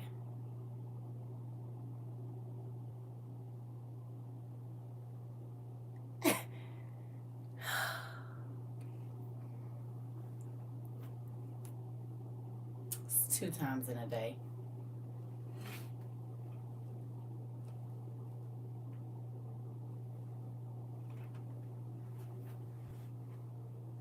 Again.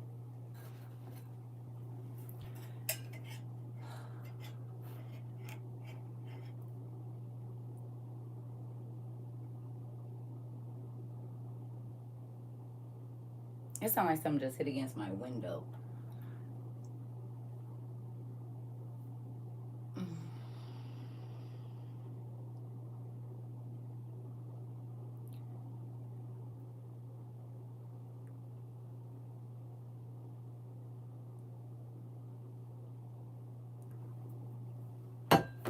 Can I tell y'all something?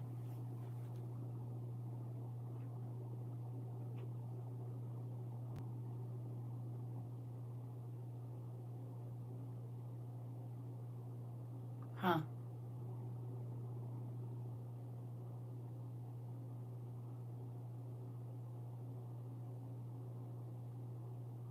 The devil is pissed that fear, worry, and chaos cannot run in and out of a lot of y'all houses because we are prepared.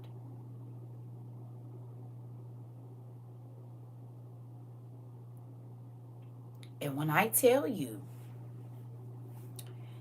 that it has been, my oven still out, water, lights, internet, y'all heard the sound earlier. When I tell you the fact that y'all is cool, and even though it might be a little unsettling, fear and crying and all of this crazy stuff is not running through y'all house, the enemy is not happy about that. When y'all say we ain't running to the gas station being all stressed out, that is what gives them energy. Do you hear me? In real life. And when I tell y'all, whenever it is that you all are getting lessons and things like that, they be on my head, Mari. You been busting heads, probably they on your head. You hear me?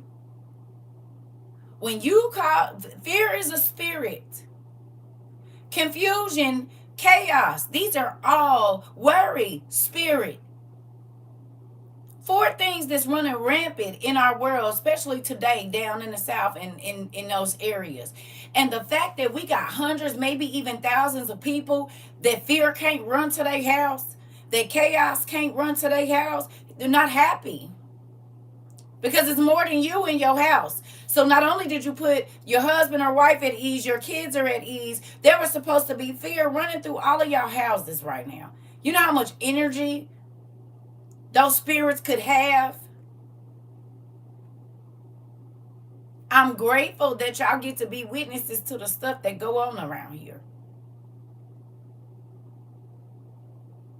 For us to be talking about what we talked about yesterday, then Marty come in here and say he experienced it, then y'all was on live when it sounded like something was trying to speak through something in my house loud, and I wasn't touching no devices, and that wasn't either one of them on, and then stuff moving around. Really?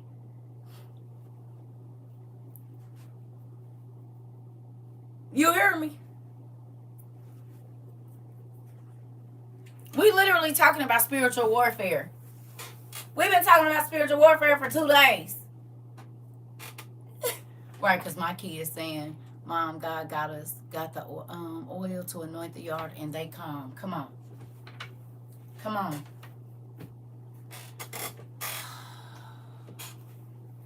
Anyway, moving on. I tell you this.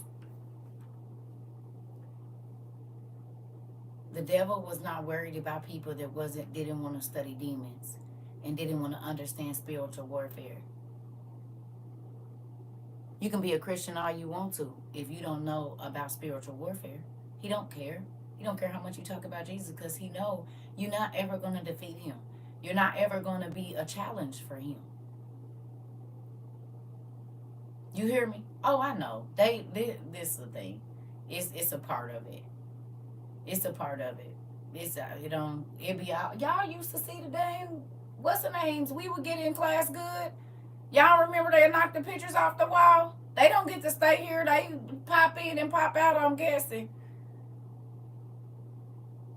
Y'all don't remember? Y'all don't remember when I would be sitting here and it would be eyes up here and I'm sitting down here? Y'all don't remember? And it would always be at a time when we was talking about something spiritual most times. That's what they do.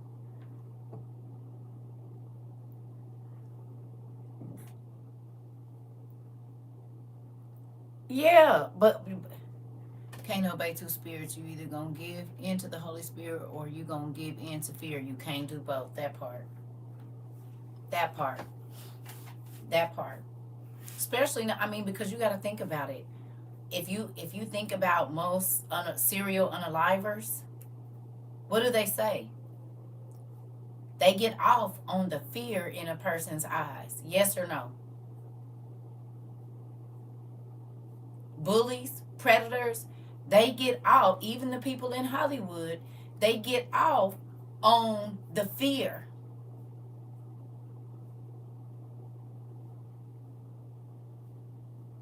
Do they or do they not? That be their whole deal. The spirit of fear likes to see that in their eyes or whatever it is. So how how can you say that you're in the army of the Lord and you don't fight a spiritual war when God said you fight not against flesh and blood, but against what?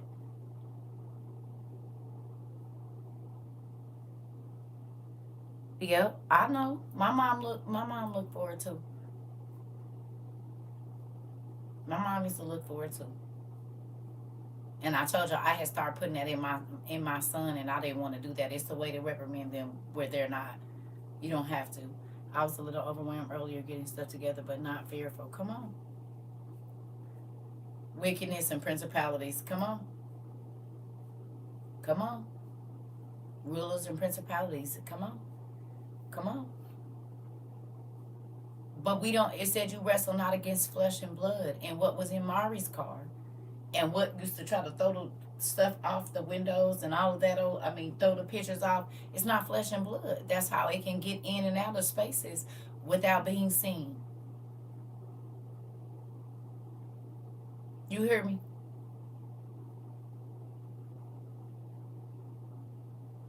That's how they get. They don't walk through your front door when they go to scare you. That part. Do you think if the women or men that knew that they were getting an abusive partner, if they knew that, do you think they would let them walk through the front door ever for the first time?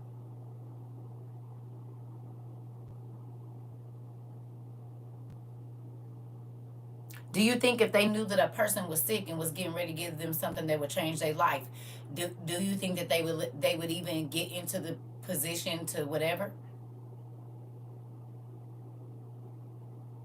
Do you think they would?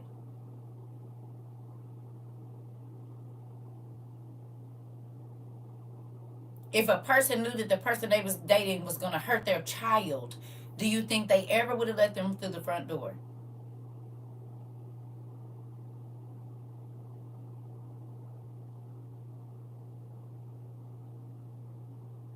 Not a sane person.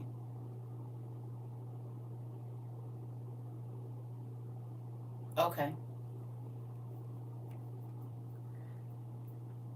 So that spirit was in there when they met you.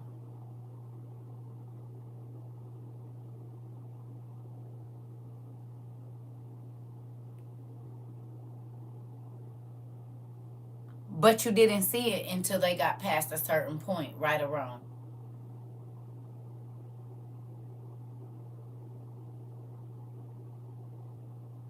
They didn't unveil themselves until, or reveal themselves until you were already past a certain point.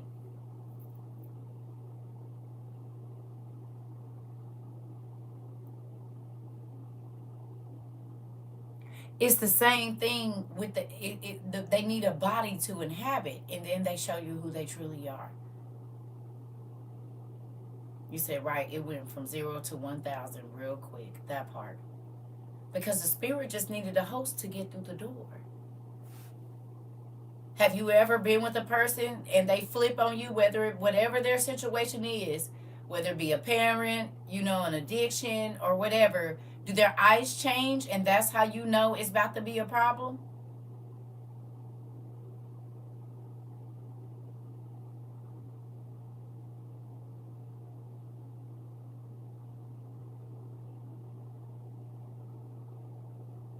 It's the same body, it's the same person.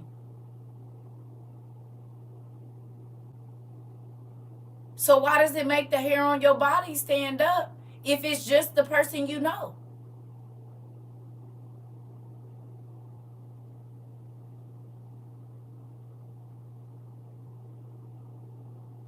And they turn colors.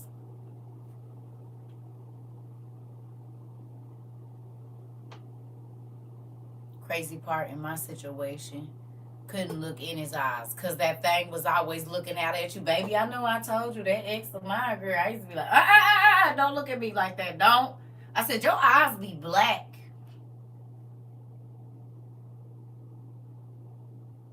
The man I was with before my husband, baby, I could not look. Certain times he'll look and there will be no white in this man's eyes. I'm like, that's crazy. He's like, girl, you tripping. And then he's seen it for himself. Scared the hell. How you scare the hell out of your own self looking in the mirror? Crazy. Came and jumped in the bed hugging me tight. Get off of me. Because I've been telling you for 18 months, nigga, that it's some dark stuff hidden in your heart. And then that nigga got to talking about he done fought all the lies. I knew you was the devil. That's why you in my phone is Satan. The Prince of Darkness. Evil. It personified. Whatever. I showed y'all the other day. His name is in there as the devil, Satan, Lucifer. Any name for the devil. Any one of them, you could take your pick. The devil got a lot of names too.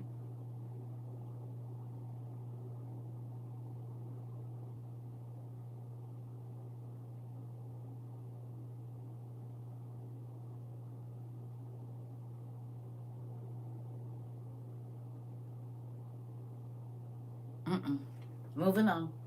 All right. Nevertheless, the governor attended with pleasure upon Paul's discourses of the holy works of Christ. And after a council called, he summoned Thecla and said to her, "Why do you not, according to the law of the Iconians, marry Thamyris or Thamyris?" Uh, blah, blah, blah, blah. She stood still with her eyes fixed upon Paul, and finding she made no reply. Theoclia, her mother cried out, saying, "Let the unjust creature be burnt."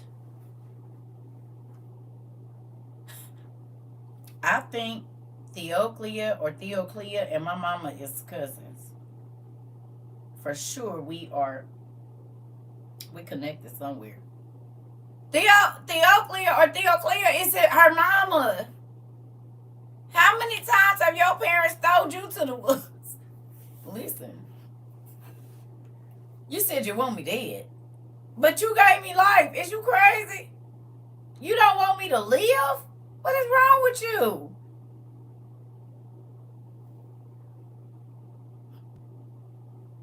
I told you I wish I used to tell people.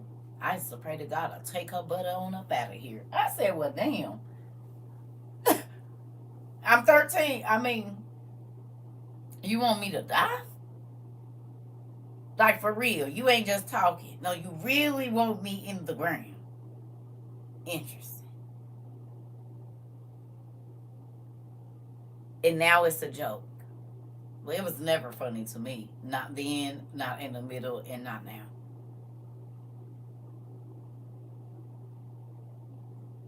And it be tripping me out that you chuckle when you say it.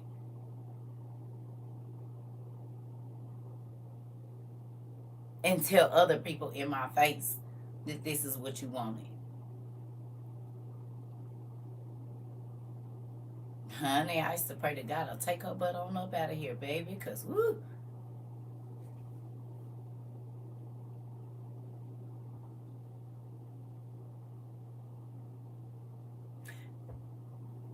You do realize you carried me in your womb for 9 months, fed me and clothed me, and then you could just kindly tell people that you don't want me to breathe? What kind of world do we live in here? You is my.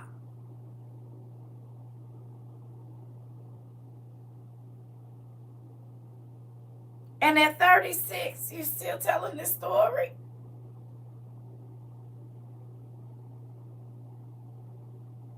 In my face to the people that love me. You tell them that you wanted me to not breathe. Interesting. Do you understand that you're really saying this out loud? In real life.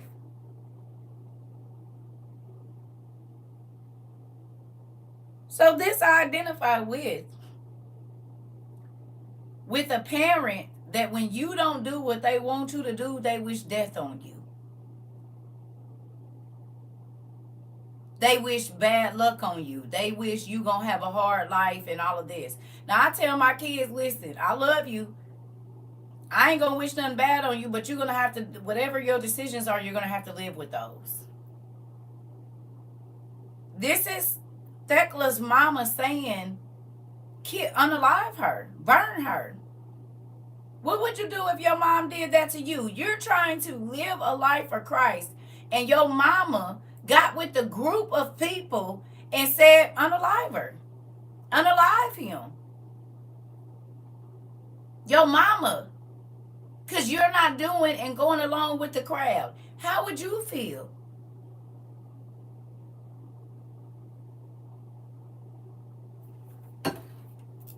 Hey, Pumpkin. Honestly, you trying to get your life right, and your mama is trying to drag you back into the old life that you was miserable in, or whoever it is. This is her mother saying if she don't agree with the crowd, unalive her. Your mama, your daddy, you would be okay with that?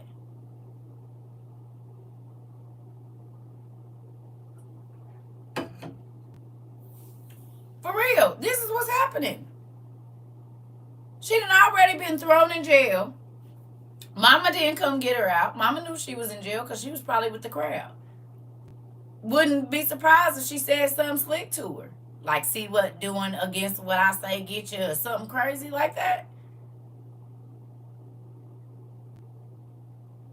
If your mama okay with you sitting in there, and she know that you just trying to learn about God and change your life, are y'all getting how crucial this is? You get out of jail and they take you in front of the judge, and your mama in the back saying, Judge, give her life.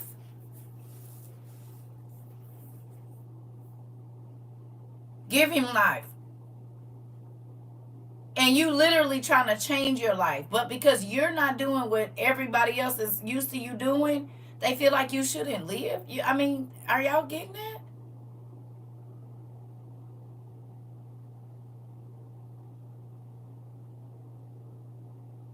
Okay, let's put it in another situation.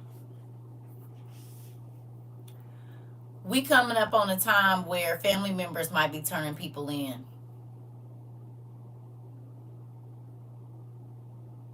And when they turn you in, you're going to have to go in front of a group of people that say deny Christ, or you might not be able to keep breathing.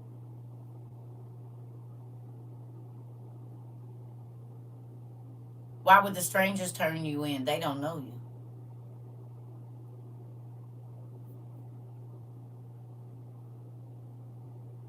But the people that know that you are a solid follower of Christ, this is going to be the closest people to you.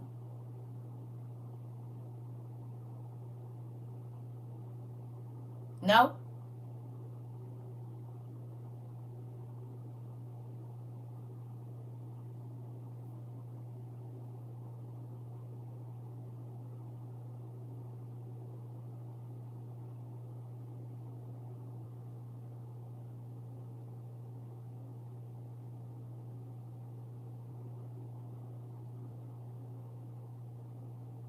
How many of your family members have stopped talking to you since you've been talking about the real word of God? And not just the part that people are used to hearing. How many of your family members don't come around? How many of your friends don't call you no more? Because you really be talking about what God is doing in your life. 3, 5, all but one.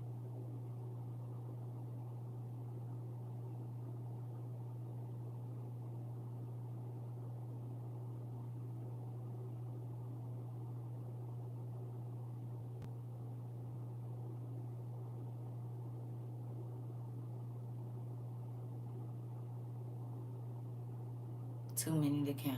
Interesting. I have one person that still calls me and reach out to me and want to learn. Interesting. So would that be considered God separating the chaff from the wheat?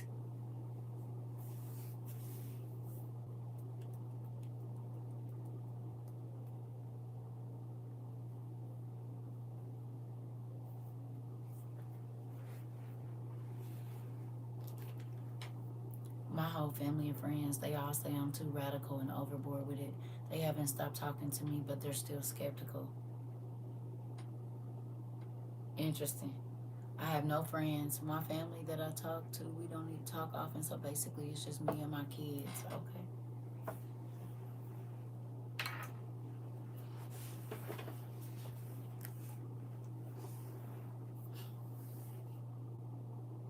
Anybody understand the scripture a little bit more? Who is my brother and who is my mother?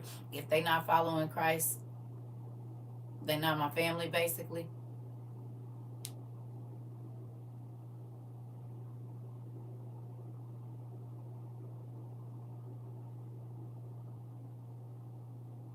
Some of y'all feel closer to the people here than you do your family now.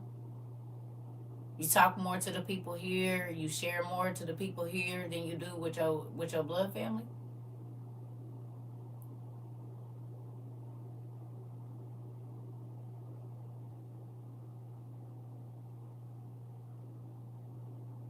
Crazy, right? Yes, I do, because even though I don't have it, my real family, I have. Okay. So then you all have made the word of Jesus come true. The words of Jesus literally apply to your life now. Not saying that your other family ain't important, but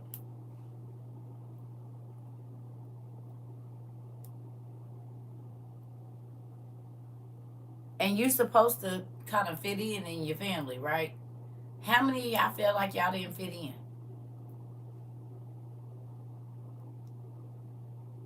No matter how much you try to appease people or whatever, how many of y'all feel like y'all never fit in there?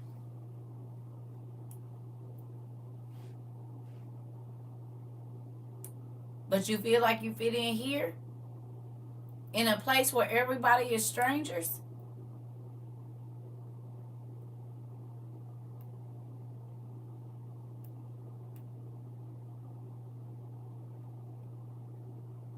Do you feel like you're around like minded people? Have you connected with people here that you've heard the stories and you're like, oh my God.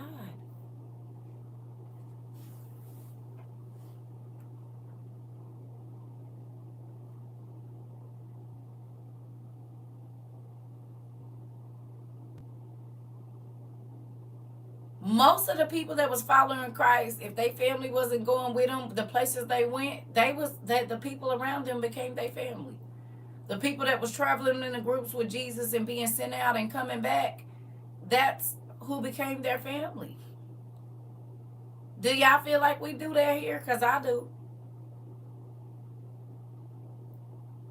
There were things that their families didn't even know was going on with them mentally, physically, or spiritually. But the people that was walking in the groups with them with Jesus, they knew.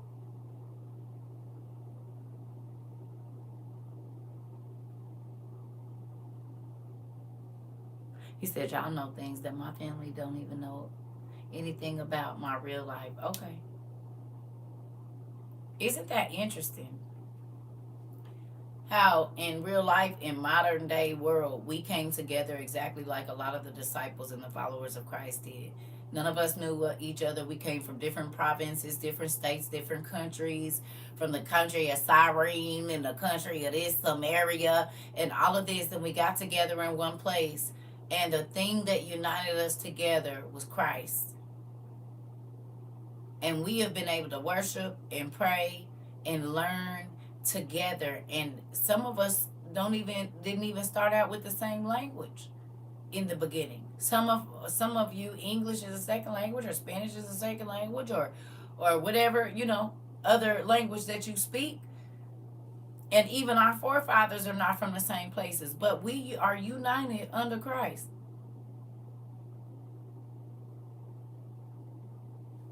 My friends and family left me before coming to this live. They have no idea how I've changed. Really?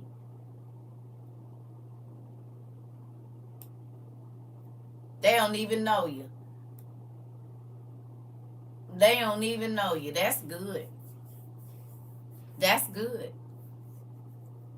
That's good. How do you think that Jesus' family felt when he was gone for 18 years or however long he was, and then he came back? I know Jesus of Nazareth. His daddy is Joseph. They don't know he didn't had a whole experience while he was gone. He ain't the little kid that was running through there dropping their babies. He's a whole grown man now, and then grew and seen life. We are united just like he wants us to in real life. And we've learned vital lessons here together. Y'all done taught me a lot. Y'all feel like I done taught y'all. We done taught each other.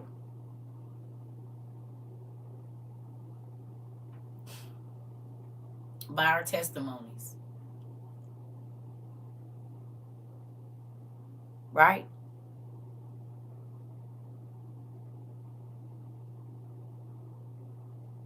Y'all feel like y'all learned here about other people's. You learned to be a different, maybe kinder, or look at a situation differently. Because some of these people, you learn to love them before you knew their story. And some people is just barely letting their stories out. And when you hear them, you be like, dang, I cannot believe that. I've been speaking to this person every day and would have never thought that that's what they had went through. So God let you love on them before you knew their story. Most people, they want to tell you their bad stuff before you get to know them. You said, haven't spoken to mine since 2020. Y'all know more about me than they do. That part. You said, yep. You hear me? So we are getting to see the word of God played out over here. And it's cool. You hear me? It is a blessing that the word get to pop up off the page here in every way, no matter what we talk about. That part, Nicole. That part. That part. She said she want to barbecue under the tree of life with y'all when we get up there. Barbecue with her tree. Okay. Hello. Barbecue at her tree. Is what Nicole said. She want to barbecue under the tree. Now we might not be able to put it too close because I don't know if the Lord gonna let us do it under the tree of life. It might be some kind of pavilion over close to it. I've learned that I'm not alone and growing into wholeness from brokenness. Come on now. Is. So let's get this going. The is. It said, let the unjust creature be burnt. Let her be burnt in the midst of the theater. Oh, you want everybody to see. For refusing Thymaris, or Thymeris, however you say it, that all women may learn from her to avoid such practices. You want your baby burned at the stake in front of everybody? Boy, this mama was brutal, honey. Then the governor was exceedingly concerned and ordered Paul to be whipped out of the city and Thecla to be burned.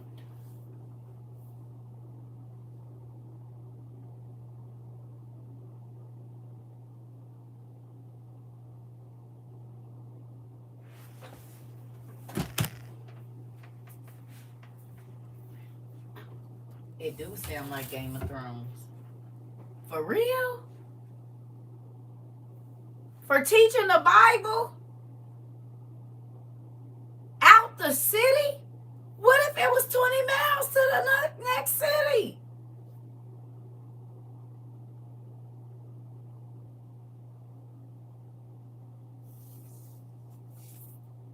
Really?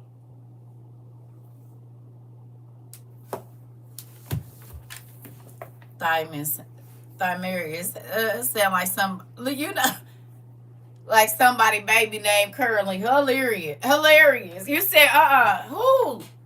Who, baby? You said somebody you know is named that. But y'all don't think that's crazy? Are you willing to go through that for what you believe? Either one of the things. How many times you think you could get hit with that whip before you change your mind?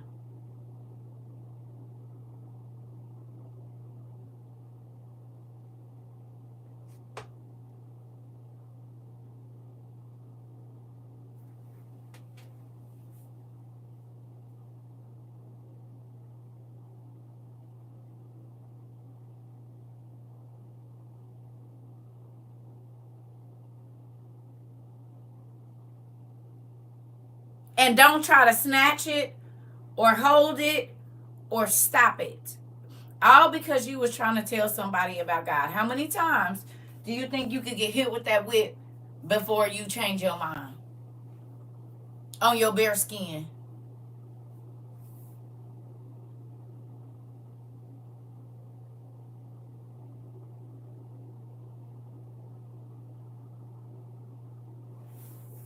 Hello?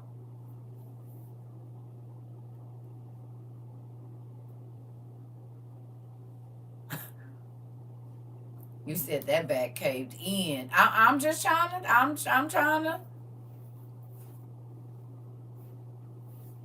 You got 5 times in you, and they for pulling all the way back.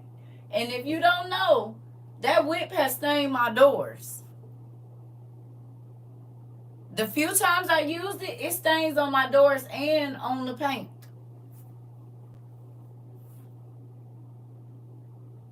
I can count every time I hit it.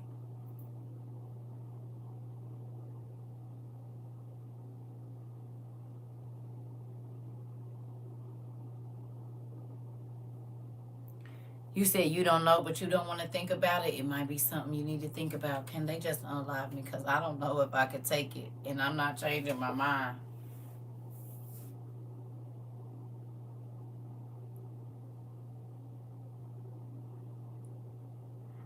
Can I ask you a question? If that happened to you, would you go to the next city and talk about Jesus right away?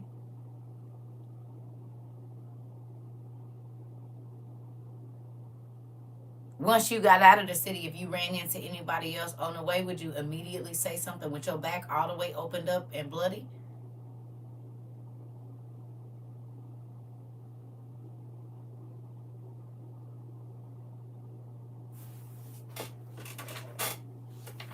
You got a black eye because they done beat you and kicked you and spit on you, and you going to get right back up and go to the next town and start it all over again.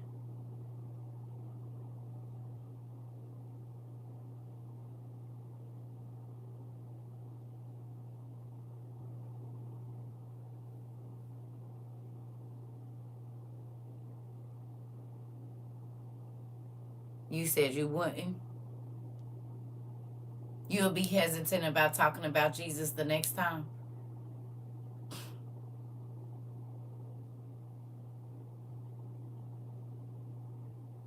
Would you be scared? Because if they did that just for talking, what would they do if they actually caught you in the act of it?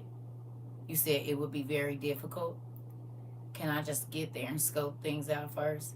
If they ask what happened, this happened because I spoke about Jesus, tell me.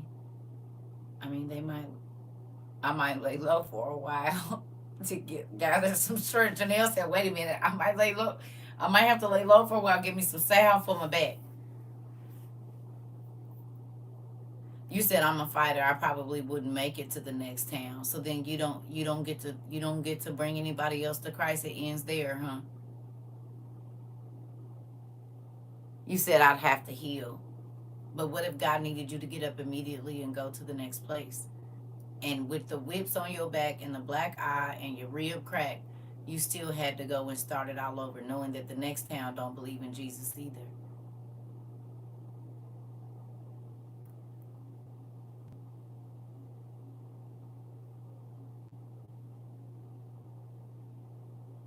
You would have to ask him to be with you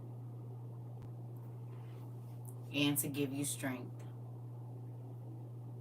If the Spirit speaks and I catch it, I gotta do what I gotta do. Okay.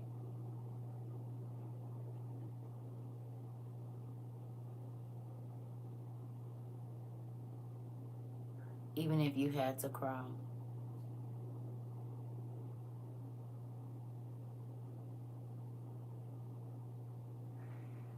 Yeah, that's considered long suffering.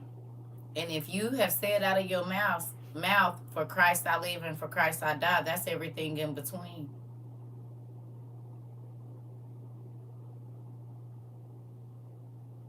He wasn't saying those that give up their life for him is gonna save it, and those that try to save their life is gonna lose it for nothing. That wasn't just a metaphor. That's a real. And giving up your life ain't just not being with the person you want to be with, or not taking a job you want to take, or none of that. It's gonna exactly mean exactly what it say. Will you give up your breath for the breath that he gave you so you can live in eternity?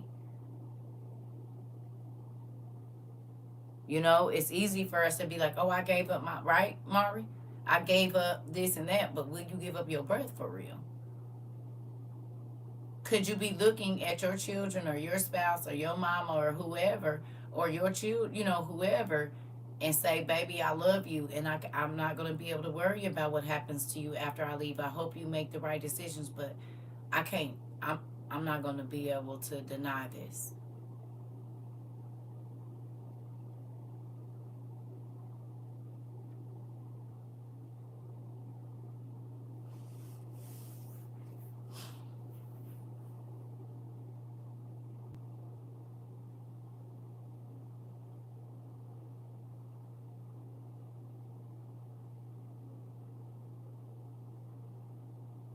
Or your child, and it took you most of your life to conceive the one you just birthed. Exactly.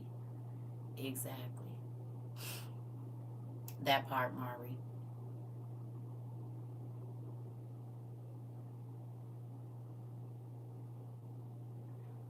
I've had that talk with my kids when you said to tell them they say they want to go with Jesus if they separated. I know that's right.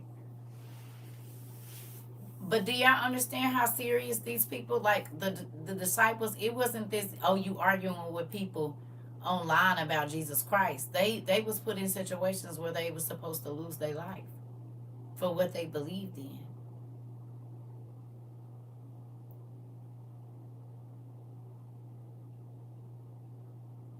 And they didn't just have one person coming at them. They was getting beat up by mobs of people, and still went to the next city and talked about Christ again, whatever was going on with their bodies, from the physical pain that they had to be put through. Not because they was out here clowning and whatever else, but because they was doing the right things, they were in pain. Does that make sense to you? Because the right because of the right things, they was getting thrown in jail, and you know what I'm saying, for trying to save people, they kept almost losing their life. And I'm not just talking about their freedom, no, their whole life, like not breathing no more.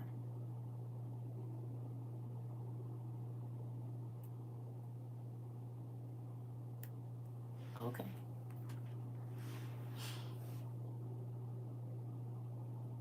Yeah, in real life. In real life. In real life, I love the Renaissance. I used to love the Renaissance fair too. God will use the simple things to confuse the wise. Okay. All right. Here we go. 9. It says, Then the governor was exceedingly concerned and ordered Paul to be whipped out of the city and Thecla to be burned. So the governor arose and went immediately into the theater, and all the people went forth to see the dismal sight. But Thecla, just as a lamb in the wilderness looks every way to see his shepherd, looked around for Paul. Now, where is Paul? What's going on with Paul? Before he even gave the order for her to be burnt, what started happening with Paul? What did he say was going on with him? Up there? He was being what? He was on his way to another city. He was being beat out of the city, right? He gave the order, take him and beat him out. He was being whipped out of the city.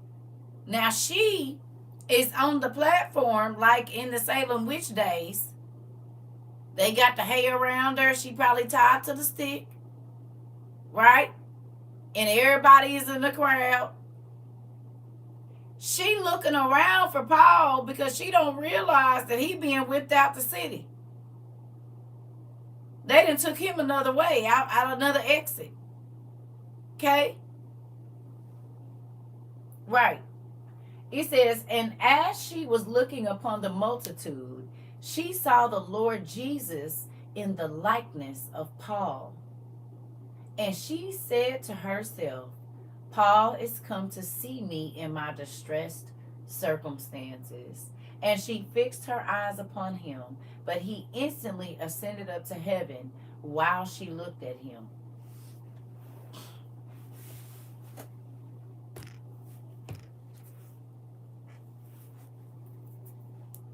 I'm going to stand up when I say this. I'm going to get my microphone because I think I need to. Even though it don't come on, I talk loud enough. Don't worry about it.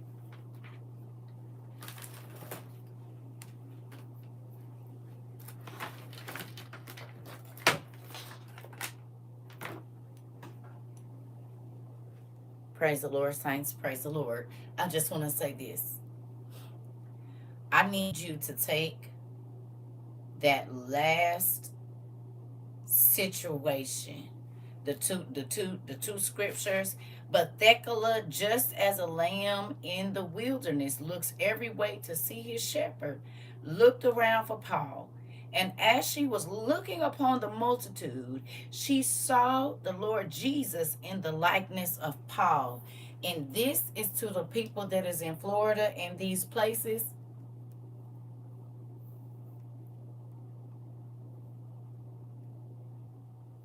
I need you to see this water that's coming as the multitude of people. And even though y'all out in what seemed like the wilderness, and no matter where you go, it look like it's trouble on every side. I need you to look at this situation and see your help. And everybody help ain't gonna look the same. Do you hear me?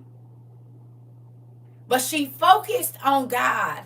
Or excuse me, she focused on Paul, and Jesus showed up in the likeness of Paul when she was facing death. Her faith allowed her to see who she needed to see in a sea of faces. She was looking death in the face, looking an impossible situation in the face. It was done for her. They had her tied up. They said, oh, it ain't no evacuating. It ain't no getting out. Y'all mad as the lady even came on the news and said, if you stay, you gonna be unalived. And I'ma say, it don't matter what they say.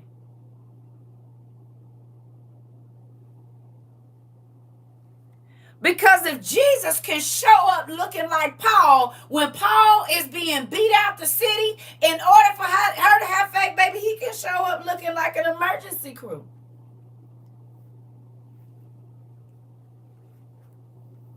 He can show up looking like a helicopter pilot. He can show up looking like a person that has a truck that can traverse through or traverse through water and show up to your door. He can also show up like a fence, like a waterproof fence. Because he can bend water, he can bend air, he can bend dirt, he can bend whatever he needs to. He can be what you need him to be when all around you is chaos and all you trying to do is the right thing. He will show up and be whatever it is that you need him to be if you have faith. All you got to do is say, I need to see it. She said in her heart, if I could just see Paul, I know I'm going to be okay. Well, Paul was being beat out the city, but Jesus showed up like Paul. Oh, that's all you need to do is see his face. Oh, I can take on the likeness of whoever, whatever your situation is, and whatever you need to see for your faith to work, I can be that.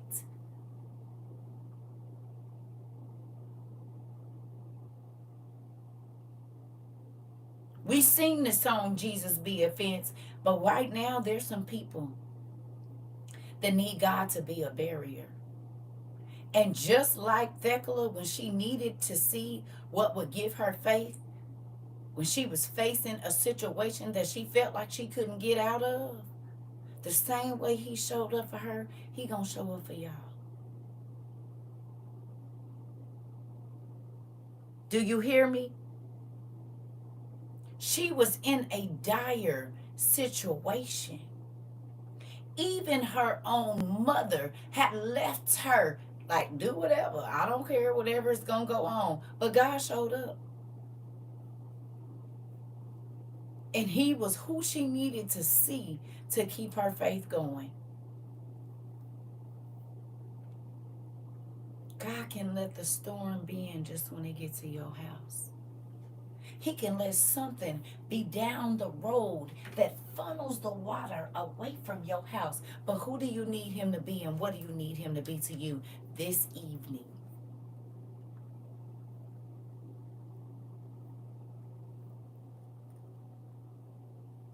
He can show up and be whoever you need him to be. You hear me? I am. I don't know what's going on with that. Do you understand? Do you hear me? He controls the water. He controls the winds. Do you hear me? He controls it. She was in a situation where she couldn't leave. And everything around her said, get rid of her. It's over for you. You shouldn't have stayed. You shouldn't have did it. But guess what? God said, who you need me to be tonight? Who you need me to be? For you to have faith that no matter what is coming your way, I can take care of you. But will your faith have you ask for what you need to see? Do you hear me? It's not a coincidence you've been working on your faith. It's not a coincidence that you came here and got confirmation. God was teaching you how to understand confirmation.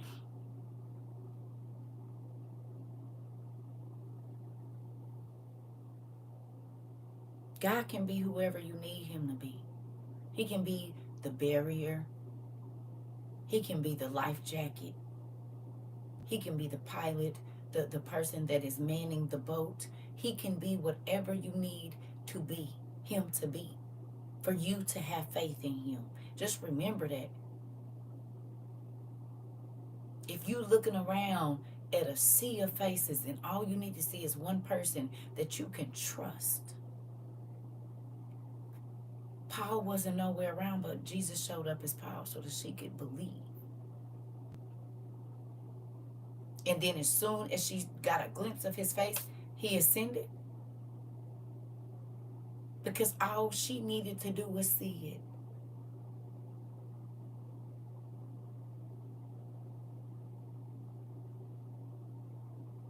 Don't forget about Peter and him on the boat. It was a storm just like this one. And they said, Jesus, how can you sleep? He said, why is you tripping? Calm down, waves. Everybody else was, we about to die, we about to die, we about to die. He like, oh, I'm trying to get some sleep. Where is your faith?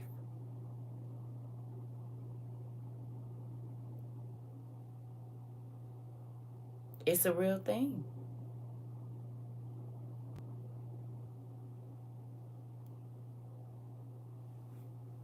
God can be whatever you need him to be.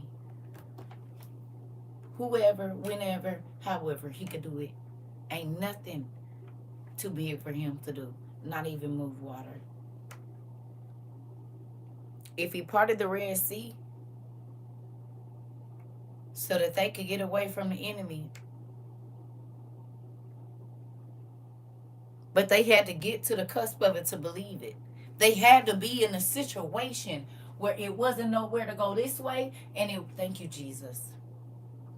And it wasn't nowhere to go this way in order to see the hand of God move.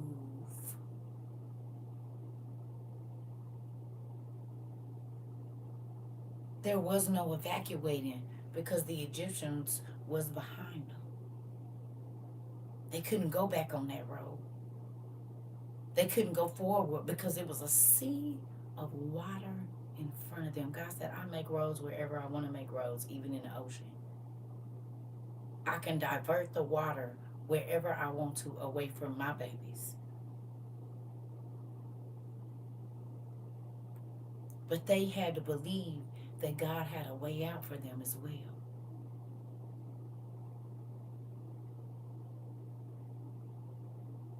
You hear me? It's called the finger of God. Interesting. It's the same thing. Just like if a tornado coming over your house, a earthquake, he do what he want to do. You see, interesting. Interesting. But God still tells them what to do, is what I'm saying. He made water, he can control it. He literally told the oceans, don't come no further than this. And they only move when he say for real.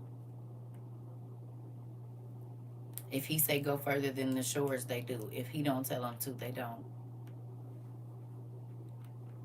They don't.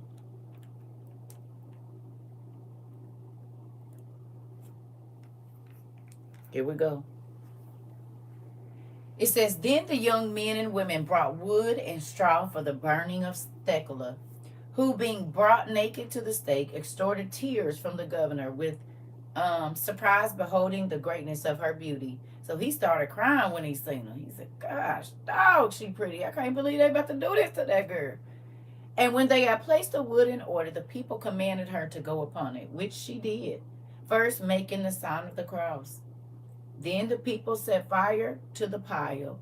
Though the flame was exceedingly large, it did not touch her.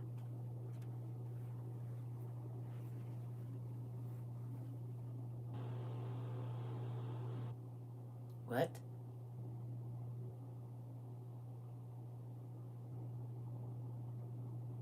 You're literally standing in a circle of hay and firewood. Y'all seen a bonfire? Y'all ever been to a real bonfire, like out in the woods, the big ones? You mean to tell me you would stand in the middle of that and trust that you wouldn't get burnt?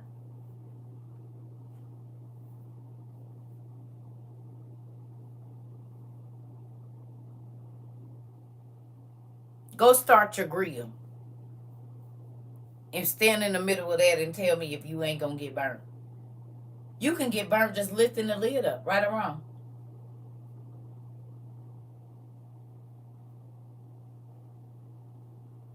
You can get burnt by a spark or a whatever you call that come off your fireplace. Can you or can you not? That's why they be having that concrete right there or tile, because the embers can jump out of the fire and start some on fire, right? Right. Shadrach, Meshach, and Abednego. Right. But I'm saying them too. But I'm saying right now, where we at? If you go turn on your stove and put your finger in the middle on that middle part, you gonna get burnt. So then how is she standing in a circle of hay and firewood, and you know they got the torch about to light it? Foo. And you don't get burnt. Okay. Though the flame was exceedingly large, it did not touch her. For God took compassion on her and caused a great eruption from the earth beneath and a cloud from above to pour down quantities of rain and hail. God caused an earthquake and rain to fall.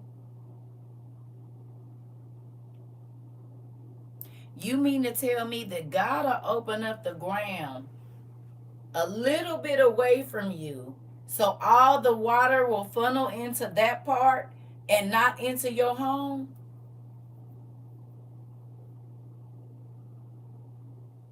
Yeah, the street out, but your house ain't flooded.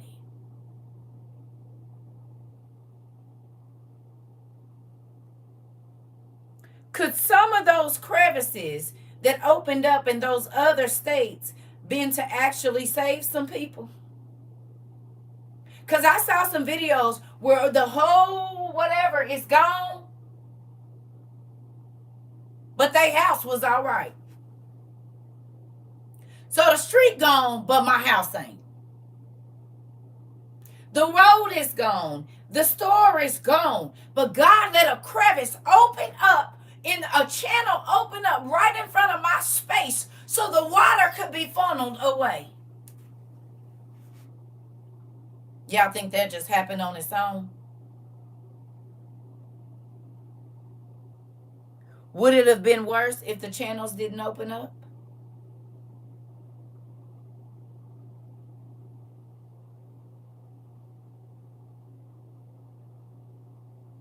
Because then the water wouldn't have had nowhere to go.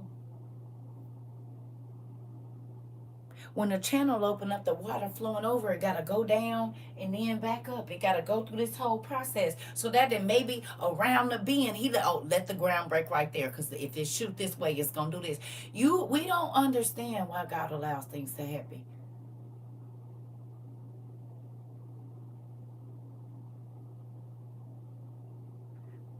So maybe on some of the places where he let the ground open up, it was to save the people that was south of that water, because it redirected it somewhere else. It don't matter if it was 2 or 3 feet. 2 or 3 feet could have took out a house. 2 or 3 feet could have caught somebody that was walking. 2 or 3 feet this way could have caused more damage. You see what I'm saying? Right. You don't know what that 2 or 3 feet or that hole actually saved. So it looks like destruction, but even in God's mercy and grace, what if the ground didn't open up? It wouldn't have been no places to catch that water, and that water just would have been everywhere. It would have stayed above ground.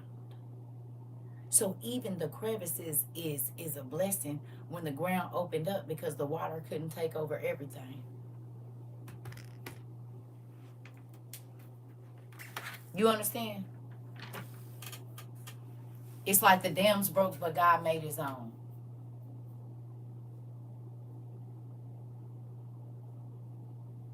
When he let certain things collect up at a certain place and it steered the water another way, maybe all the pieces of this house that nobody was in packed up right here, but that was enough time for the people down the road to be able to get on the highway.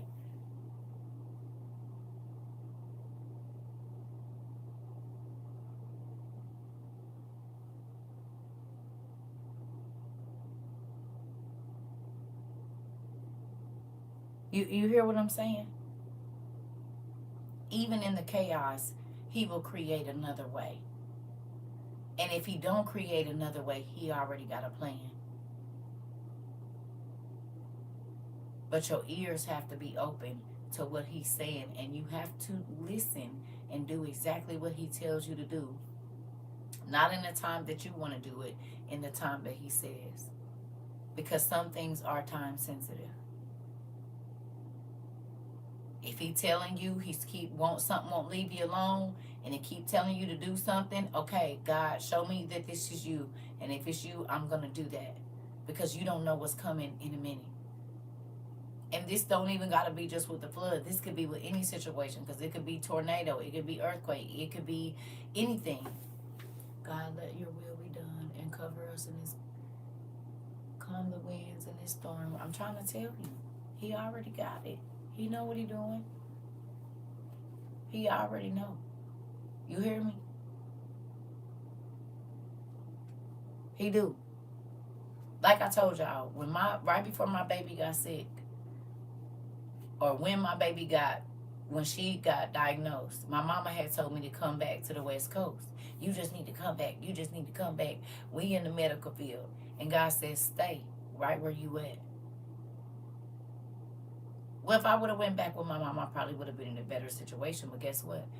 The best specialist for her condition were in the state that I was in. People was being flown from overseas to go to the hospital that was no more than 15 minutes from where I was living at. People were on waiting lists for over 2 years to get their treatment for what she is getting her treatment for, and she didn't have to wait 6 weeks because we was already in a place. But I was sad because I had lost everything when I had to move back. And they told me, we've never got anybody's plan together this quickly. Normally, people have to wait 6 months to a year for this treatment. You said you better teach the bundle package of faith, provision, and protection all in one. I'm trying to tell you. Do you know how I cried when I found out that I was exactly in the place that I was supposed to be? And had I listened over here, I wouldn't have been, and it could have put her treatment out for a year and a half. She got her treatment in 6 months. 6 weeks.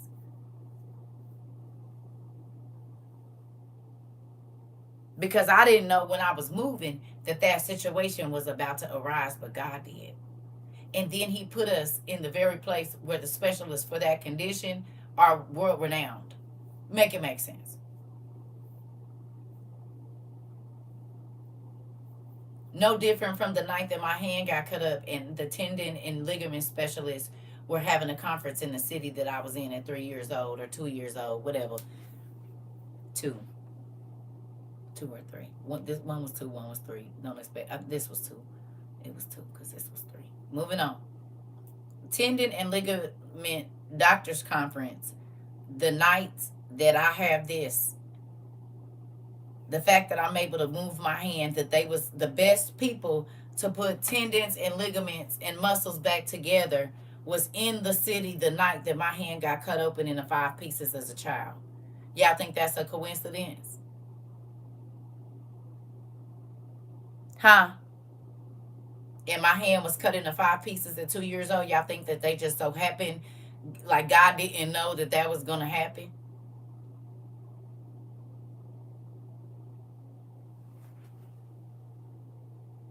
You can see every stitch on my hand still. This is stitched, that's stitched, this is stitched together. Then they had to stitch right there. Hold on, let me show you. Now you can see it better. Stitched, stitched, that's stitched. My pinky was off, that's stitched. You can see the stitches right here. It's also stitches right there. All of these was pieces. Do you see this?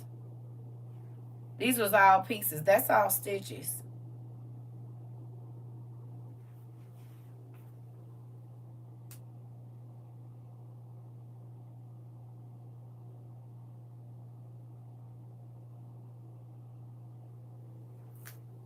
I was not even, and this is my hand I write with. I'm right-handed.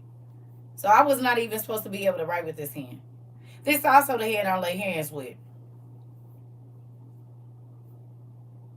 This also the hand that I wrote down all of the prophecies that God has given me. This is the hand that I've written down prayers for people. This is the hand. This is the hand that if I'm going to give you something, I'm going to use this hand to give it to you. If I'm cooking, this is the hand that I'm going to cook your food with. So you mean to tell me that what?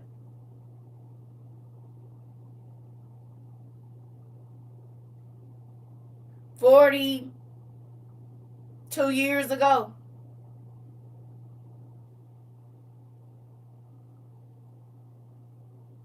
you think he wanted to destroy my hand before I could ever use it?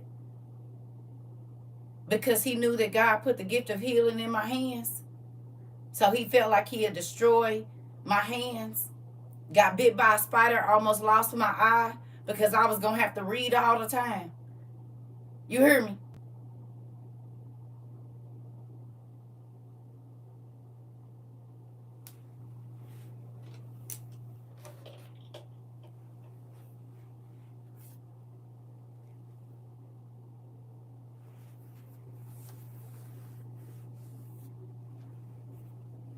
Everything is always posted to YouTube.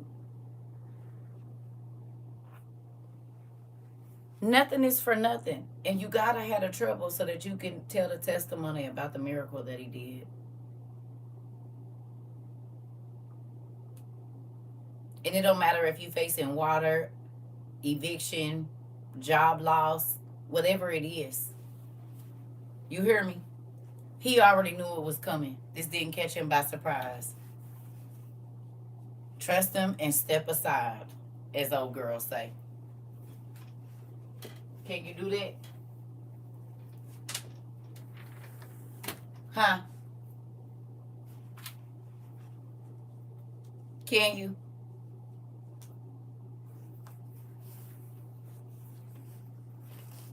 How you think the mothers that was in different places felt when they came for their babies? And God told them the specific things to do to hide their children so that the people couldn't take their baby life. You don't think they had to have faith that God was going to let their babies live?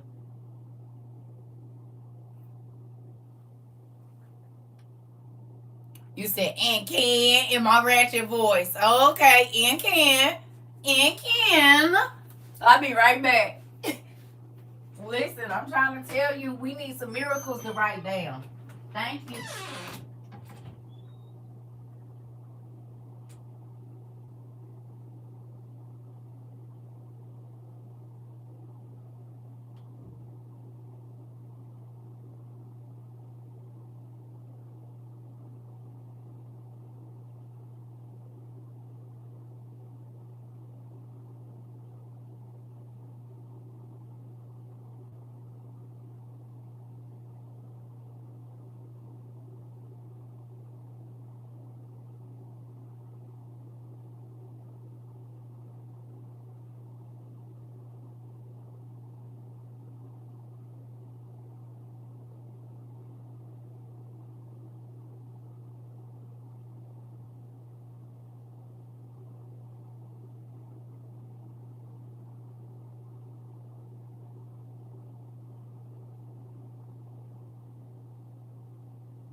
Y'all want to hear something crazy?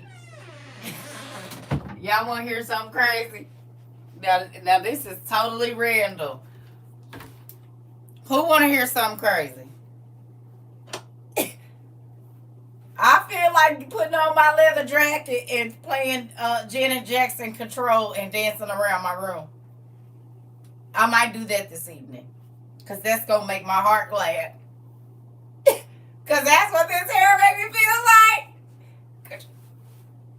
Like, I might have to go and bust me some Janet Jackson moves out of here. You hear me? I think I'm going to do it just one time for the one time, Mari. I think I need to put my leather jacket on and go on and bust me a Janet Jackson move for a minute. This hair make me feel like I'm in that music video, Control. If you know, you know. You hear me? I'm feeling it We are a part of the Rhythm Nation. That is my favorite.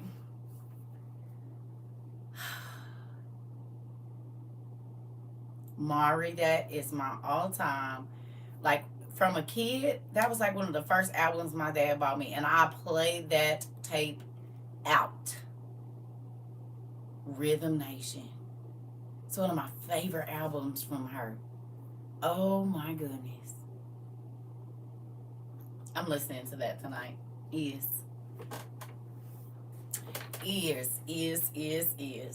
So, I don't really got nothing else to say. We've been on here 3 hours. I'm probably about to go, but I felt like that would be, and still his today. Do and is about to go in there and play it.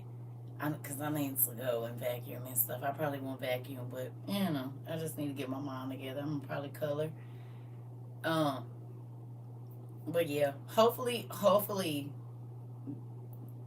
what the things that we read help you understand that. Excuse me. These principles still apply today. God has not changed, and he's just as much a miracle worker as he was back then. He's a miracle worker now. Y'all hear me?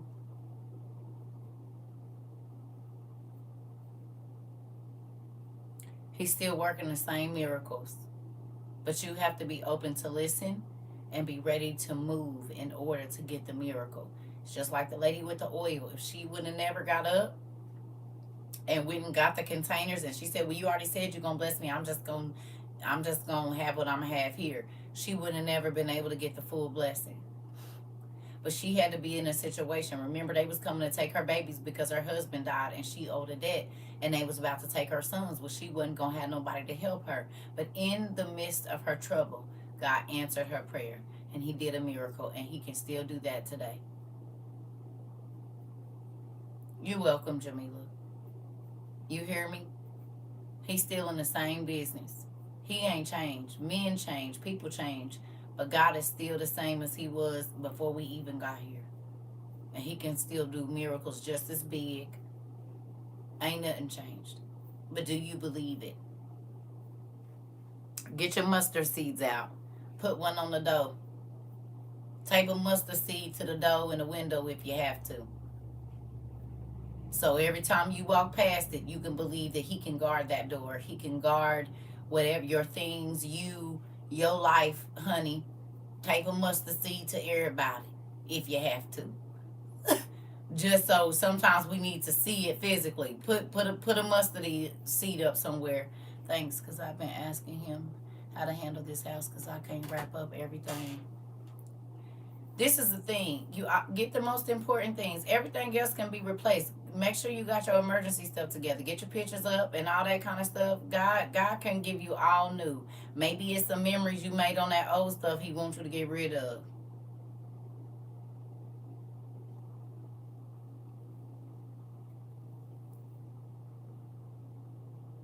Hello? Hello?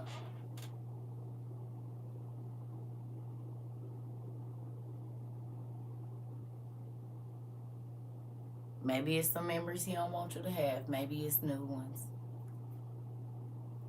Okay, did you have to look like that? Well, you might be trying to say stuff that got attachments to it that he don't want you to have. I'm just saying, let him clean the house out, girl. Get your survival stuff up.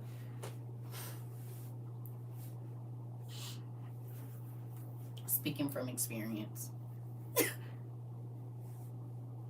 Speaking from experience, baby. You get some stuff tied to that stuff. Oh, if it's going, he don't want you walking past the couch remembering nothing. Get rid of the bed too. Let it go. The towel rack, you need a new one in the bathroom. We know why it's bent.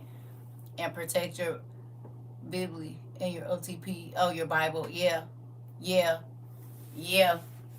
Protect your OTP if you can. Why y'all laughing? Because it's the truth. It's y'all life too. It's some stuff you wanted to hold on to, but it was tied to some other stuff. Yes, the book's going in the tote for sure. I'm trying to tell you. Did y'all watch that video I shared about turning off your breaker and stuff? Y'all know about that? You know that already? They said when the water starts getting over a foot, you need to turn your breaker off. If God forbid if it gets to that, I shared that video. Okay. Yeah. Let me see if I can find it. Because it can start an electrical fire.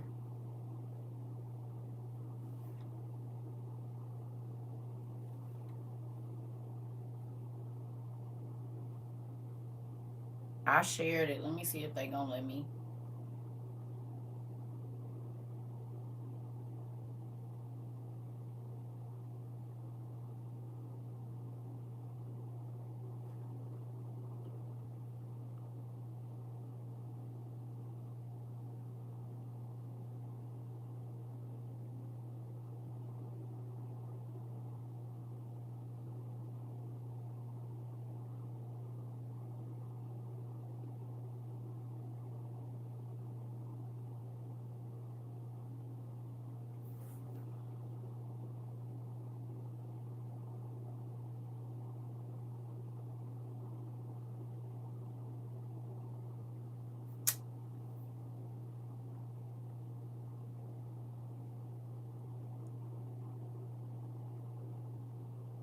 I done shared so much things.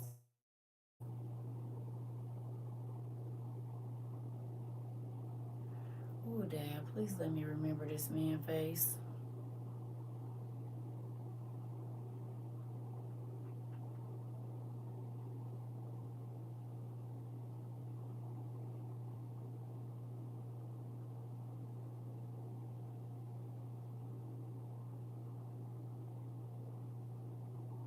Uh,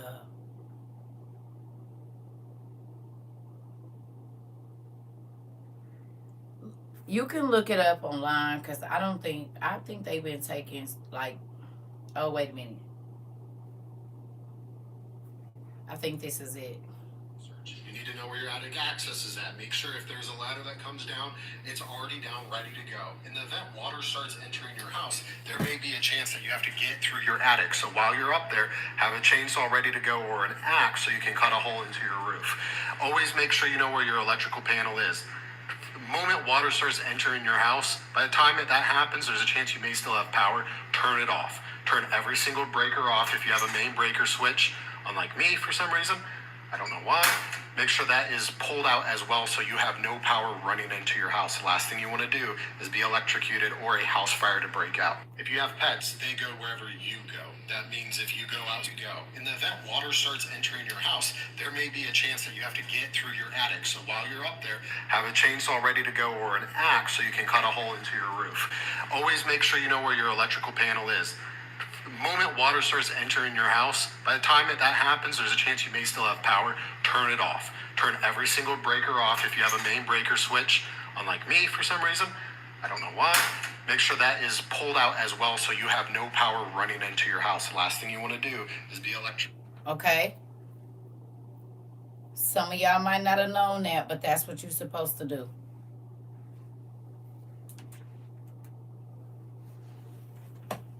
Okay.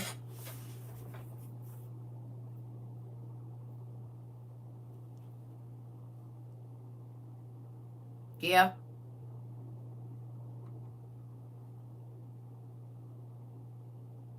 Okay. First thing, so y'all, if you don't know where your breaker box is, go on and find that now. Most times, if you're in an apartment or something, it's in a bathroom, but that's definitely something that you need to know. And then there's one other thing I want to share with y'all too.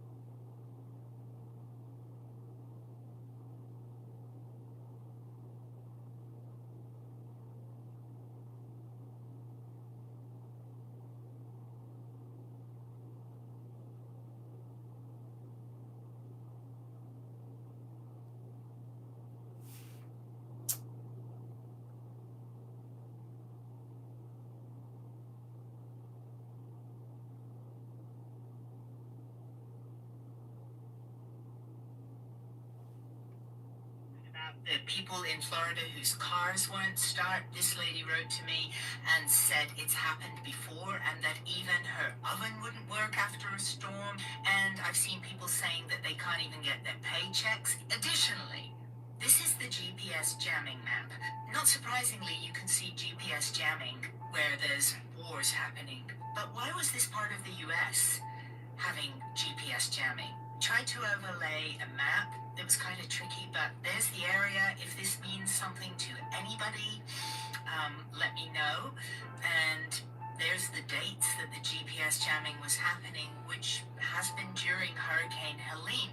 I also put up a video about a very unusual plane patterning that was happening prior to Hurricane Helene. That's Glam Just Ham. very creepy. Excuse me, Glam Ham. I need y'all to go look at her video she posted a day ago. Remember, people was saying their GPS was taking them the wrong way and stuff, and their GPSs wasn't working. The same way that they said that over in places where there's route happening, they jammed the GPS signal. They was doing it on the same day that Helene was moving around.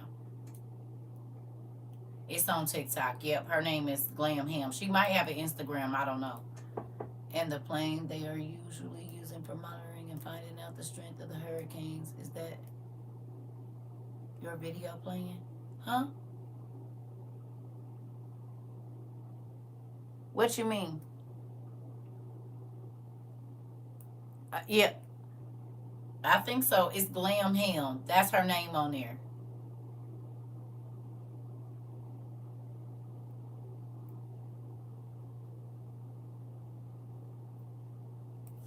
Sorry. And the plane that they usually use for monitoring and finding out the strength of the hurricanes is in. Oh, got it. Got it. Oh, you already seen it. Area that it happened to be. I don't know. Is it possible? Surveillance, you would think, would be one pass. This was multiple passes. Oh, yeah. Okay. I see what you're saying. I see what you're saying. Sorry. I'm like, what? Yeah. Yeah. That. Got it. Yeah. I finally got it. I see what you're saying there. I'm like, what? Yeah, I got it. Okay. So understand, this is why radios are gonna be very important, right? So you can hear the news and know what's going on. Okay? Right. Right. This is why God told us to get other stuff. Like maps, atlases, all of those different things. We talked about the GPS being out and all of that. So, yeah. Yeah. Okay? I love y'all. What happened? What happened? I might have seen it. I don't know for sure. Is it going around now? Or is it something that's not? You talking about the fires?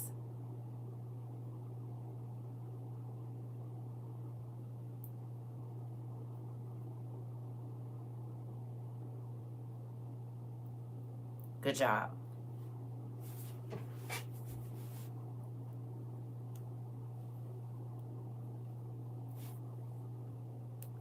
Massive fires in Elk Park.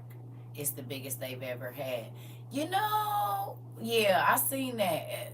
Uh, I seen it, and you know what's crazy?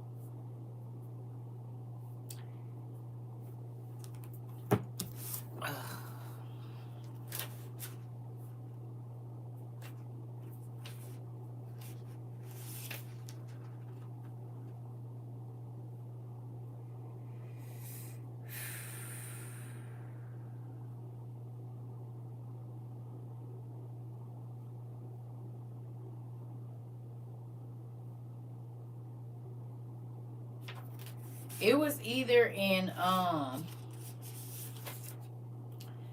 Second Enoch or the sibling oracles that I was reading earlier today. And it was saying that it's gonna be just as much fire as it is water. Hold on one second.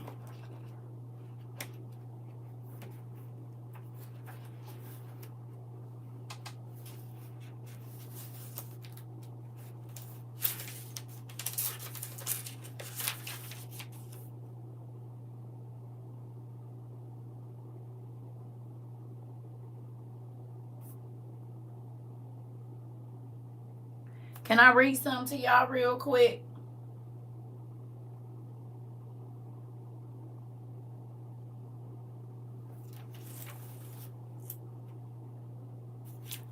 It say, "Woe to you, wretched one! Woe, evil-spirited sea!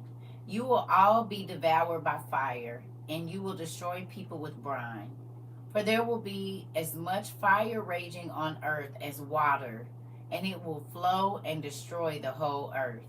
It will burn up mountains, burn rivers, and empty springs. The world will be in chaos when men perish.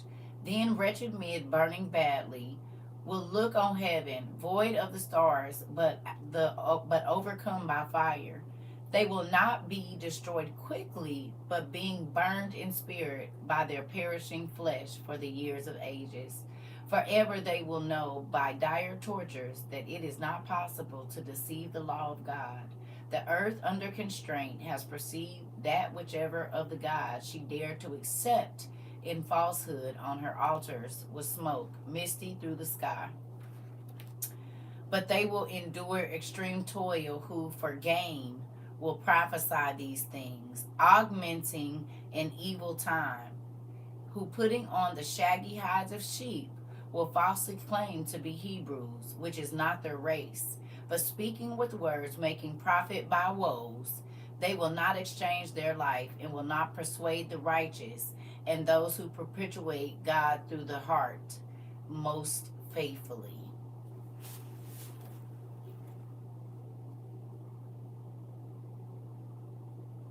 And what we talking about today? Water and fire. I literally read that earlier. That's page 413, book 1. The cosmic destruction, the false prophets, and the restoration of the world. That's what I was going to teach on earlier.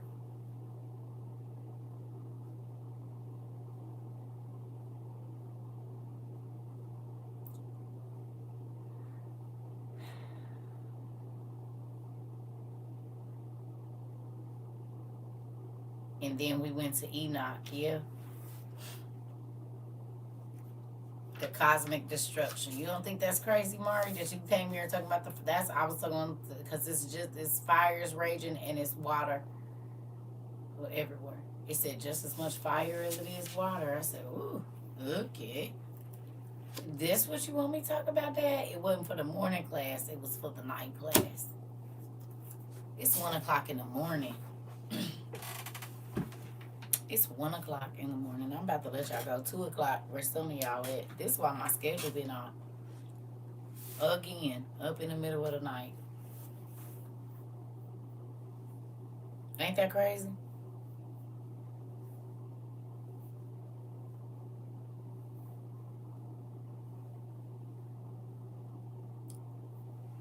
Right. That was what I was going to teach about this morning. The fire and the water, which is crazy. So I think I'm gonna go watch Game of Thrones. I've been reading through Enoch and the OTP finally and listened to a video on flooding yesterday. Interesting. Thanks for being with me at work. You good? The elements is a trip, ain't they, Mari? You can't control them. And even if you doing magic to control them, God still got more power than the magic. Scary. I love y'all. I'm about to go. To hear the weatherman said to get some sleep tonight, because tomorrow night you might not be able to sleep, but I needed this class, right? Go on and go to sleep. You gonna be able to sleep. Jesus slept peacefully while the storm was going. I need you to claim the same peace that Jesus said.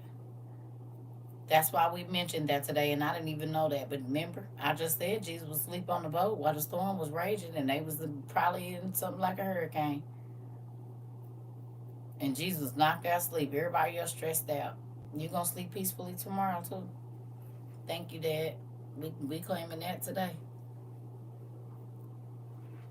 You and them babies. All of y'all. Ask God for his beloved peaceful sleep before you go to bed tonight. Everybody. Ask him to encamp angels around your beds, at your windows, and at your doors. And ask him to put the protection angels around and ask for peaceful sleep. God's peaceful sleep. Good night, babies.